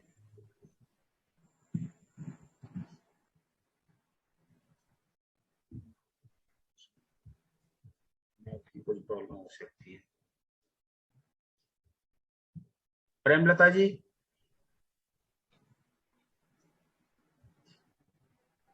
जी सर बताइए सर। हाँ मनीषा जी, आवाज आ रही है? आपका माइक ऑफ है, माइक ऑन करिए अपना, माइक ऑन करिए madam. Manisha ji mic on करिए, माइक तो सुन नहीं पा रही हैं। अनम्यूट कर लें आप अपने आप को। अभी नहीं हुआ इनका।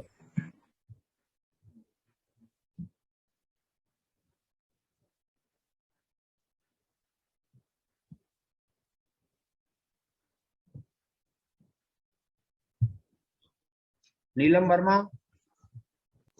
डॉक्टर नीलम वर्मा बीडी के।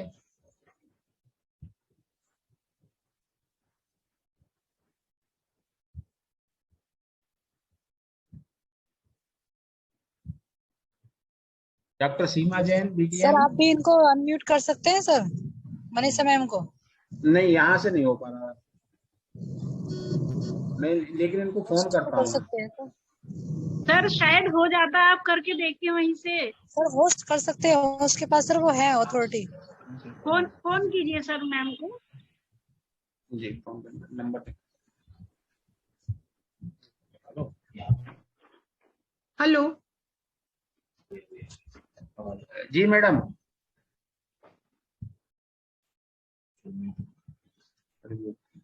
मैनेज नहीं कर पा रहे।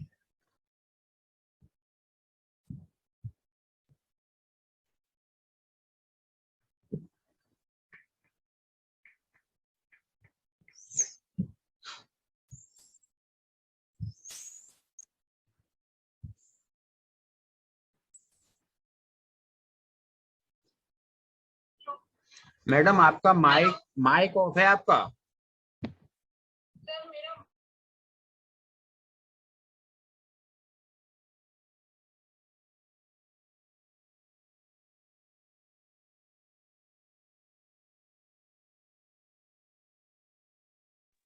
सर आपका भी माइक म्यूट हो गया है।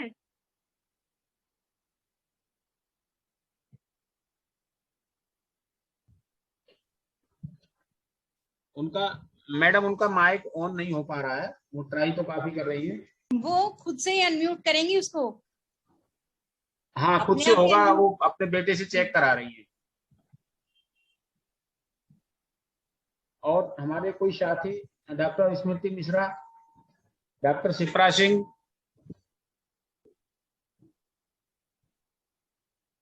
आज तो सब जगह प्रोग्राम हुए, प्लांटेशन भी किया गया जगह जगह।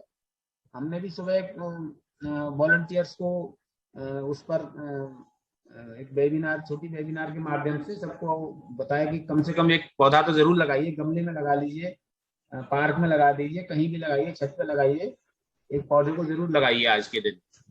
आज के दिन तो प्रेमलता जी, जरूर आप, लगाइए। प्रेमलता मैडम, जी सर, जी सर। आप कुछ विचार रखिए। मैडम यहाँ पे अच्छा अच्छा, ठीक है आरएचओ सर। महोदय। जी सर। सभी को मेरा नमस्कार। राखी मैम को मैंने अभी सुना, बहुत अच्छा लगा। सभी की ये कोशिश रहती है कि जो दिन हम मना रहे हैं, सेलिब्रेट कर रहे हैं, तो उसको अपने जीवन में भी धारण करें, उसको हम फॉलो भी करें। कुछ ना कुछ एक छोटा सा प्रयास हम लोग अवश्य करें। और इस वेबिनार के माध्यम से मुझे दिखाई दे रहे हैं काफी सर के स्टूडेंट जुड़े हुए हैं और विद्युत जन जुड़े हुए हैं। तो मेरा इस वेबिनार के माध्यम से एक ये अपील है सभी से। और मुझे लगता है सभी के घर में कुछ पौधे तो सब जो जरूरी होते हैं, तुलसा जी हमारे सभी के घर होती है, एलोवेरा होता है, गिलोय होता है ना, मनी प्लांट होता है। तो ये छोटे छोटे पौधे हमें अपने घर अवश्य लगाने चाहिए। उससे क्या होता है, अगर हम ऐसी जगह लग जाएं जिसमें बैठकर हम योगा अभ्यास कर सके, थोड़ी बहुत एक्सरसाइज कर सके, तो हमें एक फ्रेश वायु हमें मिलती है। तो हमें अवश्य छोटे छोटे पौधे, जो हम काफी बच्चे नेट पर भी देखते हैं, हालांकि मैं तो ड्राइंग एंड पेंटिंग की हूँ, लेकिन मुझे इंटरेस्ट है, एनएसएस भी मेरे पास है। तो उस उद्देश्य से हर साल हम लोग प्लांटेशन करते हैं, कॉलेज में करते हैं, कभी मंदिर में जाकर करते हैं, कभी आसपास महाविद्यालय के आसपास करते हैं। तो हम सभी को, मतलब मुझे लगता है सुबह से कई प्रोग्राम मैंने अटेंड किए हैं मैम, तो हम लोग बोलते तो काफी है, मैं भी अपने लिए, ऐसा नहीं है, लेकिन अगर हम कहें ना कि हम मैसेज डाल दें, अपने स्टेटस पे लगा दें कि सभी को 2 पौधे अवश्य लगाने हैं, और मैसेज करते हैं कि विश्व पर्यावरण दिवस की शुभकामनाएं, बधाई, लेकिन मुझे लगता है अगर मैसेज भी करें, साथ साथ थोड़ा सा अगर अपना प्रयास अपने आसपास वालों को भी हम समझा सकते हैं, अपने बच्चे, अपने रिश्तेदारों को भी हम थोड़ा सा अगर प्रयास करें, हम लोग शिक्षित है ना, एक सभ्य समाज से संबंध रखते हैं, तो मुझे लगता है कि हमारा जो ये कोई भी दिवस या कोई भी अवसर या कोई भी त्योहार होता है, तो उसको बनाने में हम लोग सब लोग आगे आएंगे, तो एक हमारा सफल प्रयास रहेगा। और हमें एक लगा पौधा लगाते हुए एक छोटी छोटी वीडियोस डालें सब। जी जी जी मैम, फोटोग्राफ्स डालें, वीडियोस डालें, एक एक पौधा लगाते हुए। तो उससे कम से कम ये लगेगा कि हमने एक कुछ वेबिनार के माध्यम से कुछ संदेश दिया है, तो वो हमारा सक्सेस हुआ है। जरूरी नहीं है कि हम लोग 100 लोग जुड़े और हम एक भाषण दिए जा रहे हैं, हम लोग सुन रहे हैं, वीडियो भी हम लोग कई बार ऑफ कर देते कि अरे ये मैम तो बोले ही जा रही है, अपना थोड़ा काम भी कर लें, है ना। लेकिन 2-4 बातें हम अवश्य उसको धारण करें जो हमें लगता है। और मैम मेरा तो ये मानना है, हम कहीं भी जाते हैं, किसी भी संगोष्ठी में जाते हैं, कहीं कुछ भी सुनते हैं, तो 1-2 शब्द हम जरूर उसको सोचते हैं, उस पर विचार करते हैं, है ना। कोई भी चीज बेकार नहीं होती है, लेकिन ये डिपेंड करता है सुनने वाले पर, श्रोता पर, कि हम क्या सुन रहे हैं और क्या उसको हम अपने उसमें धारण कर रहे हैं। तो बहुत बहुत धन्यवाद मित्रपाल सर का कि मुझे कई बार आमंत्रित कर लेते हैं और मुझे सडनली एकदम आना पड़ता है। सर मेरी एक बुक का काम भी चल रहा है ना। तो बहुत बहुत धन्यवाद और बहुत शुभकामनाएं, आप बहुत अच्छा काम करते हैं समय समय पर। ये छोटे छोटे प्रयास ही तो सर हमें आगे बढ़ाते हैं, बच्चों को भी मोटिवेट करते हैं, हम लोगों को भी मोटिवेट करते हैं। सभी को नमस्कार और धन्यवाद। Thank you sir. लेकिन ये सर का बड़ा प्रयास है। जी जी मैम, बिल्कुल मैडम, हम मैम बहुत आरएचओ महोदय व्यस्त और से, बहुत काम करते हैं समाज के लिए सर। प्रेमलता जी, मेरी एक पहली मुलाकात आरएचओ महोदय से हुई थी 3-4 दिन पहले, बाकी फोन पे बातें हुई थी, फोन पे भी कोऑपरेट किया हर तरह से। जो भी समस्या रखी मैंने किसी और, मैं और की भी रखता हूँ, अपनी नहीं दूसरों की भी रखता हूँ, तो वो सॉल्व की। और जब मैं मिलने गया तो बहुत अच्छा, मतलब मुझे रेस्पॉन्स मिला, बहुत अच्छा, फ्यूचर के लिए, मेरे एकेडमिक कैरियर के लिए बहुत अच्छा रेस्पॉन्स मुझे मिला। और बहुत थैंक यू जी बीसी सर, मुजम्मिल सर, आइए सर, स्वागत है आपका। और आपकी 2 वेबिनार चल रही है सर, इलाहाबाद भी देख रहे हैं, यहाँ भी देख रहे हैं जी। अभी हमको वहाँ पे जाना है, तो हम आप सभी को मुबारकबाद कहते हैं। और डॉक्टर रेखा तिवारी जी ने बहुत ही अच्छी बातें रखी, और एक बहुत दिनों बाद आपका आप ऑन स्क्रीन ही सही मुलाकात जिसे कह सकते हैं ना, तो जब हम बरेली में थे तो उस वक्त, और फिर आगरा में थे, आपने बड़ा नाम पैदा किया जहाँ भी रही वहाँ पर। और आज जिस तरीके से आपके इस वेबिनार में उन्होंने जो म्यूजिक में रहते हुए किस तरीके से उन्होंने विश्लेषण किया विषय का, वो अत्यंत सराहनीय है। और हमें बहुत अच्छा लगा कि एक ज़माने के बाद में ऑन स्क्रीन देखा। कहते हैं ना कि रफाकतों के सफर में तो बेयकीनी है, रफाकत माने दोस्ती, मित्रता, है ना, उसमें तो अनसर्टेनिटी है, ये फासला है जो रिश्ते बनाए रखता है। तो आपने ये मौका उपलब्ध कराया वेबिनार के माध्यम से। एक चीज और जो हम ऐड कर दें इसके पहले कि हम आपसे विदा लें, और सभी को अपने शुभकामनाएं हमारी। ये जो सस्टेनेबल डेवलपमेंट गोल्स रखे गए 2015 में 2030 के लिए, उसमें SDG sustainable development goal number 14 और SDG गोल नंबर 15, 14 और 15 नंबर के जो लक्ष्य हैं वो बिल्कुल इसी वेबिनार के टॉपिक से जुड़े हुए हैं। उसमें एक है जो लाइफ बिलो वाटर है, goal number 14, life below water. किस तरीके से उन रिसोर्सेज को हमको कंजर्व करना है एंड यूटिलाइज देम सस्टेनेबली। जैसे फिशरीज है, मैरीन प्रोडक्ट्स है, मैरीन लाइफ है, जो बहुत बड़ा फूड का सोर्स है मैरीन लाइफ, किस तरीके से उसको ऑप्टिमल यूटिलाइजेशन करें, उसको ऑगमेंट करें so that the marine life is available for longer period on sustainable basis to support human life. और जो sustainable development goal number 15 है, that is related with conservation and sustainable utilization of life on the earth, of the vegetation, flora and fauna life on the earth. जमीन के नीचे का जो जीव जंतु और प्राणी जगत है उसको सुरक्षित रखना, गोल नंबर 14, और जमीन के ऊपर जो वनस्पति जगत है, फौना है, प्राणी जगत है, और उसको सुरक्षित रखना और उसको इस तरीके से इस्तेमाल करना कि हम एक संपोषणीय विकास को हासिल कर सके, सस्टेनेबल डेवलपमेंट गोल को हासिल कर सके। ये दोनों महत्वपूर्ण उद्देश्य हैं। जून का ही महीना था जब 1992 में आपके बहुत सारे प्रतिभागी उसके बाद पैदा किए। जून 1992 में रियो डी जेनेरो में, ब्राजील में जो अर्थ समिट हुई थी, सब पहली मर्तबा उसमें दुनिया के 178 देशों के लोग उसमें भाग लिए, उनके प्रतिनिधि वहां पहुंचे और उन्होंने फिर 2000 का जो समिट हुई थी उसका लक्ष्य तय किया। और फिर 2000 में सितंबर 2000 में मिलेनियम डेवलपमेंट गोल्स निर्धारित किए गए। और फिर उसके जब 20 साल हो गए 2012 में, तो फिर उसको रिविजिट किया गया किस तरीके से अर्थ समिट। और जैसे इस बार का जो वर्ल्ड इन्वायरमेंट डे का जो फोकस है वन अर्थ, किस तरीके से हम इसको सुरक्षित रखें और जो मानव जीवन है उसको समृद्ध बनाने में और विकास को सस्टेनेबल करने में किस तरीके से हम इसकी भूमिका को रेखांकित करें और उसमें सहयोग करें। आपके सभी जितने हमारे रिसोर्स पर्सन्स रहे उन सभी को बहुत बधाई और शुभकामनाएं और साधुवाद। उन्होंने बहुत अच्छा प्रेजेंटेशन किया। और इसके साथ ही जो आज RHU साहिबा ने अभी जो प्रोग्राम में शामिल, देखिए उन्होंने कितनी बड़ी जिम्मेदारी, वहाँ पर एग्जाम चल रहा था उसका पर्यवेक्षण किया, सुपरविजन किया, और फिर आपके यहाँ आकर डॉक्टर रेखा तिवारी जी ने जिस तरीके से प्रतिभाग किया, बहुत ही सराहनीय है। Thank you sir. हाँ, बहुत बहुत। और कितने दिनों बाद आपको स्क्रीन पर देख पा रहे हैं, ऐसे तो कई बार मुलाकात की। बहुत शुक्रिया, बहुत अच्छा आपने उद्बोधन दिया। और आपका आगरा में म्यूजिक विषय से संबंधित बहुत काम होता है और बरेली में वहाँ कई कॉलेजेस में म्यूजिक है और आगरा के भी कई कॉलेजेस में म्यूजिक है जी।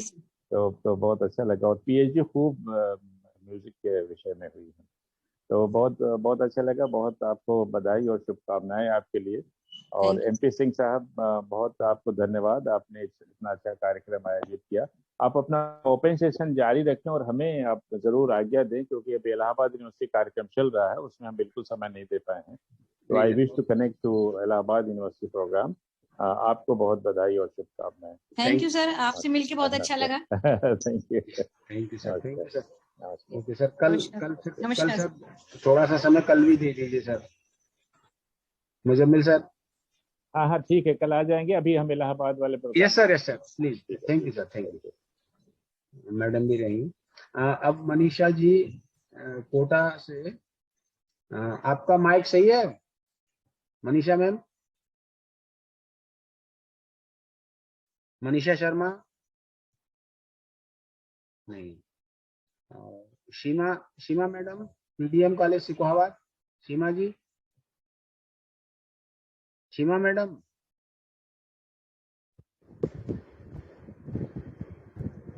हाँ डॉक्टर साहब नमस्कार जी मैडम को भी बहुत बहुत दो नमस्कार। शब्द कहिए मैडम, 2 शब्द बोलिए। नमस्कार मैम। आज का जो वेबिनार चल रहा है बहुत ही सुंदर जानकारी हमें मिल रही है। जो आपकी पहली वक्ता थी श्रीलंका की मीनाक्षी जी, उन्होंने साहित्य की जो 4 कहानियां, छोटी कहानियों के माध्यम से प्रकृति के प्रति प्रेम का जो चित्रण किया वो बहुत ही सुंदर था, हृदयग्राही था।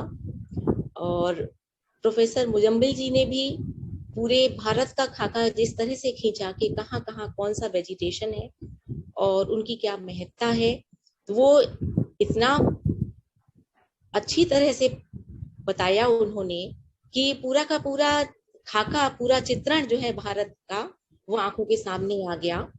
और जो पहाड़ी इलाकों पर जहां जहां भी मैं जाती हूँ तो देखकर बहुत तकलीफ होती है कि पर्यटन के नाम पर किस प्रकार से पहाड़ियों को काटा जाता है। रास्ते चौड़े करने के लिए पहाड़ियों को वो किसी तरह से जो ब्लास्ट करके वो उसको तोड़ते हैं। तो ये जो टेक्निक है इसमें भी बदलाव होना चाहिए। पहाड़ी खिसकने की जो समस्याएं हैं, साथ ही साथ पानी की बर्बादी है। आप देखिए कि जो हमारे उत्तर प्रदेश के हिल स्टेशन हैं जैसे कि मसूरी है, नैनीताल है, जब गर्मी के दिनों में हम लोग जाते हैं तो लाइनों की, गाड़ियों की ऐसी लाइन लगी होती है और उस समय इतनी भीषण गर्मी वहां पर महसूस होती है कि लगता है कि इसके लिए कोई कार्य योजना सरकार को बनाना बहुत जरूरी है कि एक साथ इतने सारे व्हीकल उस छोटे से एरिया में प्रवेश न कर पाए। अगर हम ये नहीं करेंगे तो ये निरंतर पर्यटन के नाम पर या विकास के नाम पर जो प्रकृति के साथ खिलवाड़ हो रहा है, ये उन पर्यटन स्थलों को कहीं का नहीं छोड़ेगा। तो मैं तो यही कहूंगी कि मैं एक जैन हूं और शुरू से ही जैन संस्कृति में पली बड़ी हूं। हमारे पास कितना भी पैसा क्यों ना हो, लेकिन उस सब का उपयोग संयम से हो।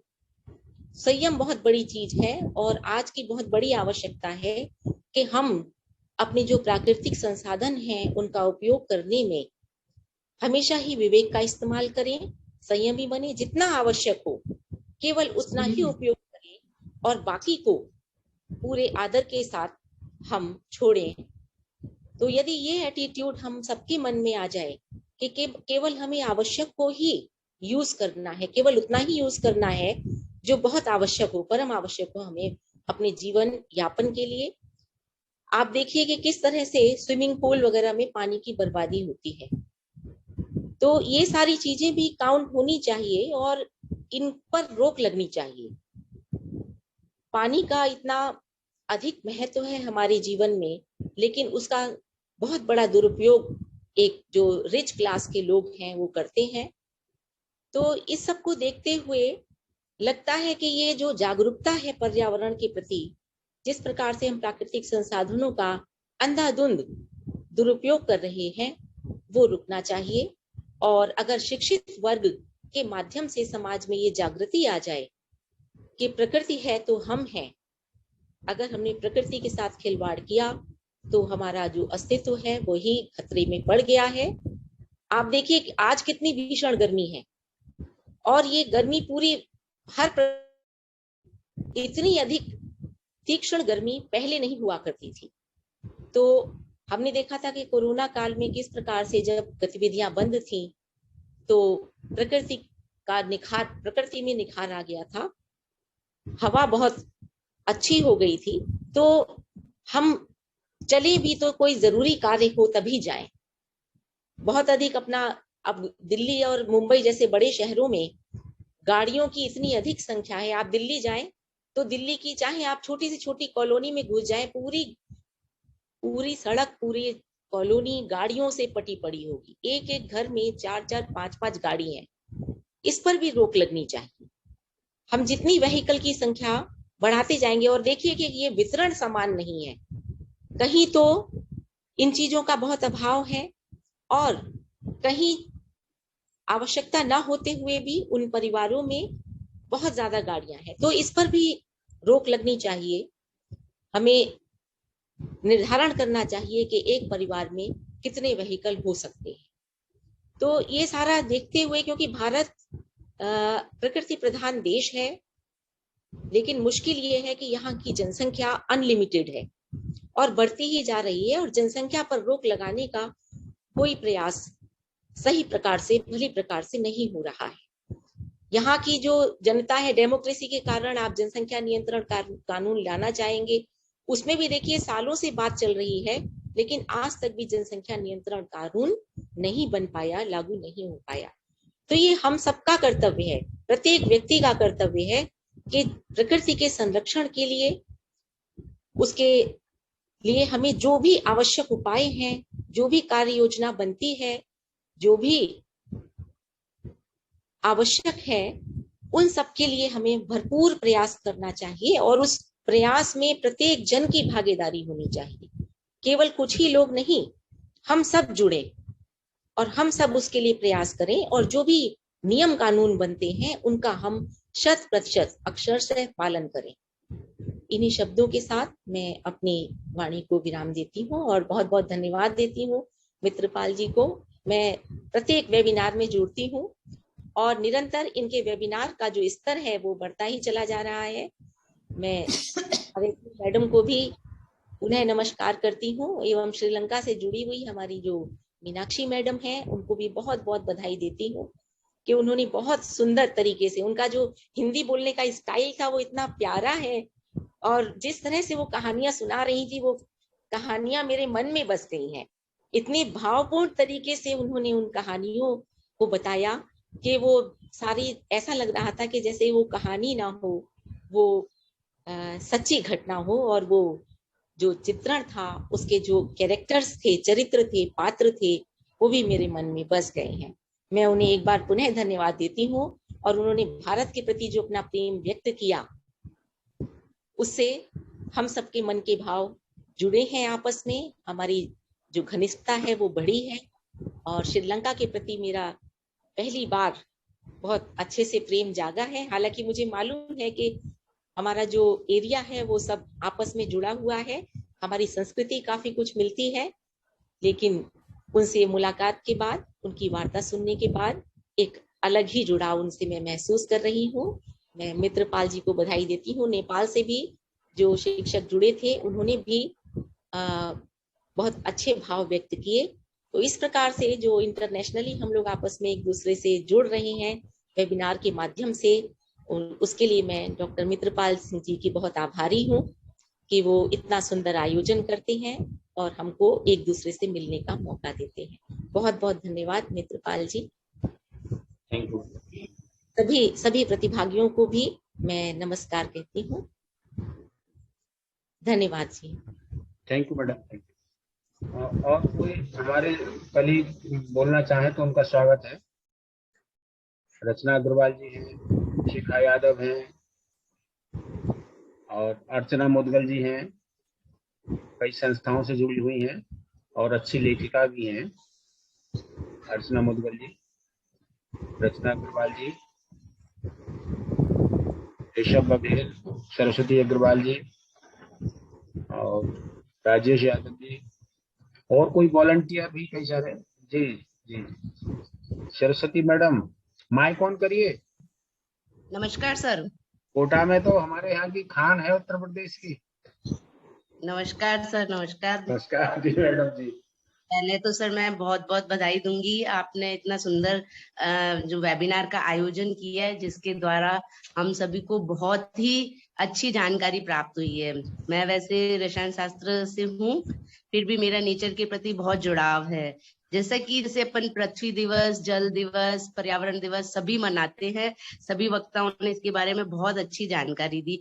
मेरा जैसे मानना है कि अपन पौधारोपण करते हैं तो उस पौधारोपण मैं भी करती हूँ, लेकिन उसको पूरे पौधे को हमें संचित करना है और उसे बढ़ाना है। ये एक मेरी छोटी सी हॉबी भी है, मैं इसको बनाए रखती हूँ तो उससे मुझे लगता है कि एक बहुत छोटा प्रयास है, मैं इस पर्यावरण को शुद्ध करने में अपना योगदान देती हूँ।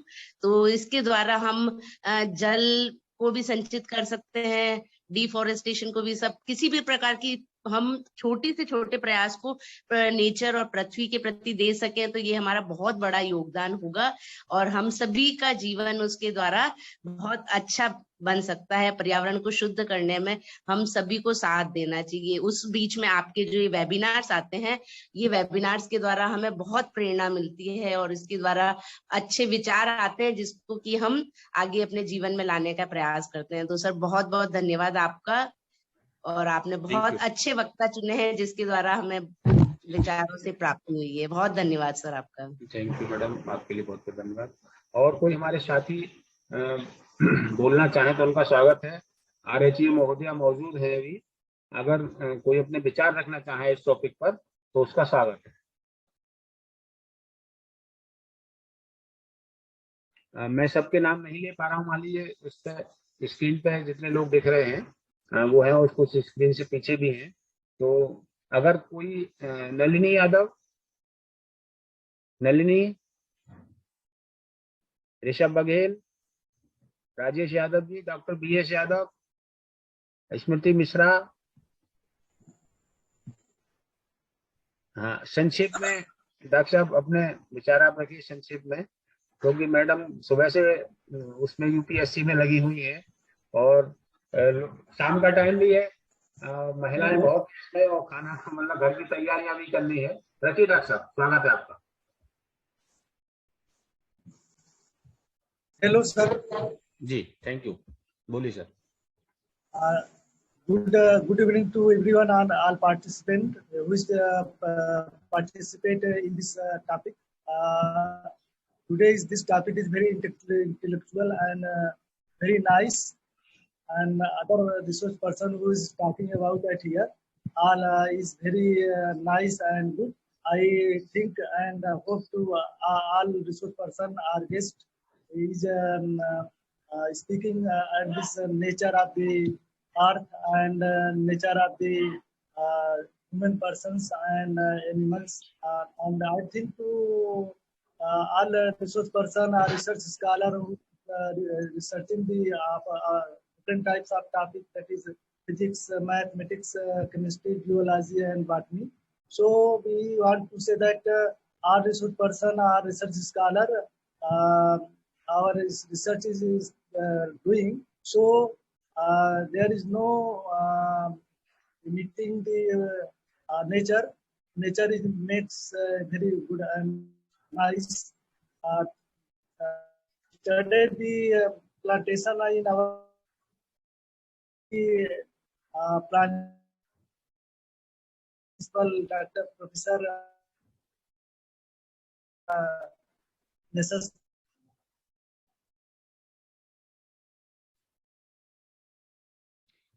So we Ulmuhar peoples and very different types of plants. So I think that all our participants who participate in this planting the different types of plant, and I request to all participants and resource person. So very nice and very thanks to all participants and resource person. Thank you, sir. धन्यवाद।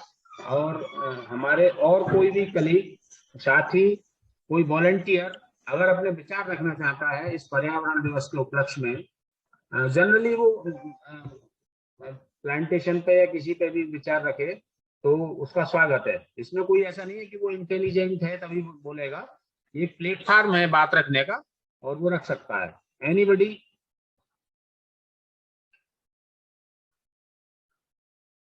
No. तो ठीक है madam, आपका बहुत बहुत धन्यवाद। मैं चलना चाहूंगी अब। मैं यही कहना चाह रही थी कि जैसे हमने फोटोग्राफ्स के लिए कहा था कि एक एक पौधा लगा के अपनी फोटो डालें, फिर कुछ टाइम बाद वो उस थोड़ी सी ग्रोथ किए हुए थोड़े बड़े पौधे के साथ भी डालें कि हमने इसको अब तक बचा के रखा। एक बार वो जड़ पकड़ लेगा, चल निकलेगा तो फिर तो आगे थोड़ा आसान हो जाएगा। लेकिन शुरू करने से बचपन में बच्चों को दिशा निर्देश देना, बच्चों को संस्कार देने वाली बात होती है। उसी तरह से बचपन में पौधे को संवारना, उसको पालना पोसना वो ज्यादा अच्छा होता है। जब थोड़ा सा बड़ा हो जाए तो वृक्ष तो बन ही जाएगा, उसमें पानी लगाने का भी इतना काम नहीं रह जाता। उसका तो वही है, उसको लगाने के साथ साथ उसको पालना पोसना, उसको जीवित रखना, ये भी हमारा दायित्व बनता है।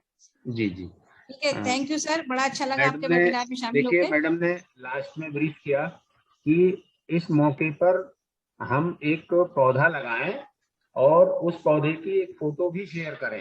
ये अच्छी बात है, लेकिन ये जरूर ये ध्यान रखा जाए उसमें कि भाई उसको पानी और वो मिलता रहना चाहिए, क्योंकि जैसे बच्चे की परवरिश होती है, जस्ट लाइक प्लांट की परवरिश होती है, वही और जिस प्रकार बच्चा बड़ा होकर एक फैमिली को वो हैंडल करता है, पौधा भी हैंडल करता है। आज हम देख रहे हैं कि दिल्ली में 47 डिग्री है, ग्लोबल वार्मिंग बहुत बढ़ती जा रही है, इसी का उपयोग बहुत हो रहा है।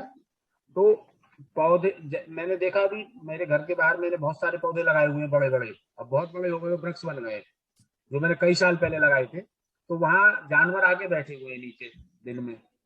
तो हम भी तलाशते हैं कि रास्ते में कहीं पौधा मिल जाए तो उसकी हम छाया में खड़े हो जाए 5 मिनट के लिए, लेकिन लगाएंगे कब मिलेगा? हमें नहीं मिलेगा, किसी और को मिलेगा। एक इस उद्देश्य से हमें आगे बढ़ना चाहिए कि मैं नहीं तो किसी को फायदा तो मिलेगा ही मिलेगा। इस मुहिम के साथ काम करना चाहिए। और आज का मैडम आप ही अपने शब्दों से आज का समापन कर दीजिए। RHEO महोदय मौजूद हैं, सीमा जैन मैडम और शशि प्रभा तोमर जी भी आ गई है, पूर्व प्राचार्य BDM, उनका भी स्वागत करता हूँ। बहुत लेट आई हैं मैडम, लेकिन आ गई। चलिए, BDM का काफी स्टाफ जुड़ा हुआ है, 5-6 टीचर जुड़े हुए हैं BDM से। मैडम आप ही। सर मैं बाहर से लौटी हूँ अभी। नमस्कार। अच्छा, स्वागत है आपका। स्वागत। जी मैं MP गई हुई थी। अच्छा, अभी लौटी हूँ, आते ही ज्वाइन किया है मैंने। जी thank you madam, thank you. नहीं, आपका सहयोग रहता। RHEO महोदया से मैं आग्रह करता हूँ कि आज के इस वेबिनार का समापन अपने शब्दों से करें। बस थैंक यू सर, मैं तो इजाजत चाहूंगी अब। बहुत अच्छा लगा आपके साथ, सबके साथ जुड़ के। जी मैडम जी, नमस्कार नमस्कार। और हमारी शुभकामनाएं, आप सभी का आशीर्वाद।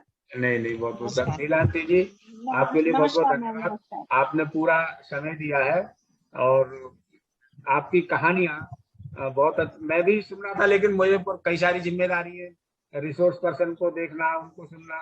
लेकिन सीमा मैडम ने सुना है, और सीमा मैडम शायद हिंदी की है मेरे ख्याल से, खग जाने खग ही की भाषा, लेकिन आपका जो वे ऑफ टॉकिंग था दैट वाज वेरी गुड, इसमें कोई दो राय नहीं है। एक एक शब्द आपका रुक कर जो मैडम बता रही थी, बहुत अच्छा उनका अंदाज है बोलने का, तो रुक कर जो एक एक शब्द आप बोलती हैं बहुत अच्छा लगा। अगर आपने इसकी YouTube पे भी रिकॉर्डिंग की होगी तो हम भी सुनना चाहेंगे, क्योंकि हमने जो चीज मिस करी, जो चीज मैडम रिकॉर्डिंग है, मैं आपको भेज दूंगा। थैंक यू जी। नमस्कार मैडम। ठीक, ओके। सभी के लिए नमस्कार, बहुत बहुत धन्यवाद। नमस्कार। क्योंकि वॉलंटियर्स और पार्टिसिपेंट्स के माध्यम से वेबिनार का महत्व है, अदरवाइज पार्टिसिपेंट्स और हमारे वो नहीं होंगे तो वेबिनार का कोई महत्व नहीं है।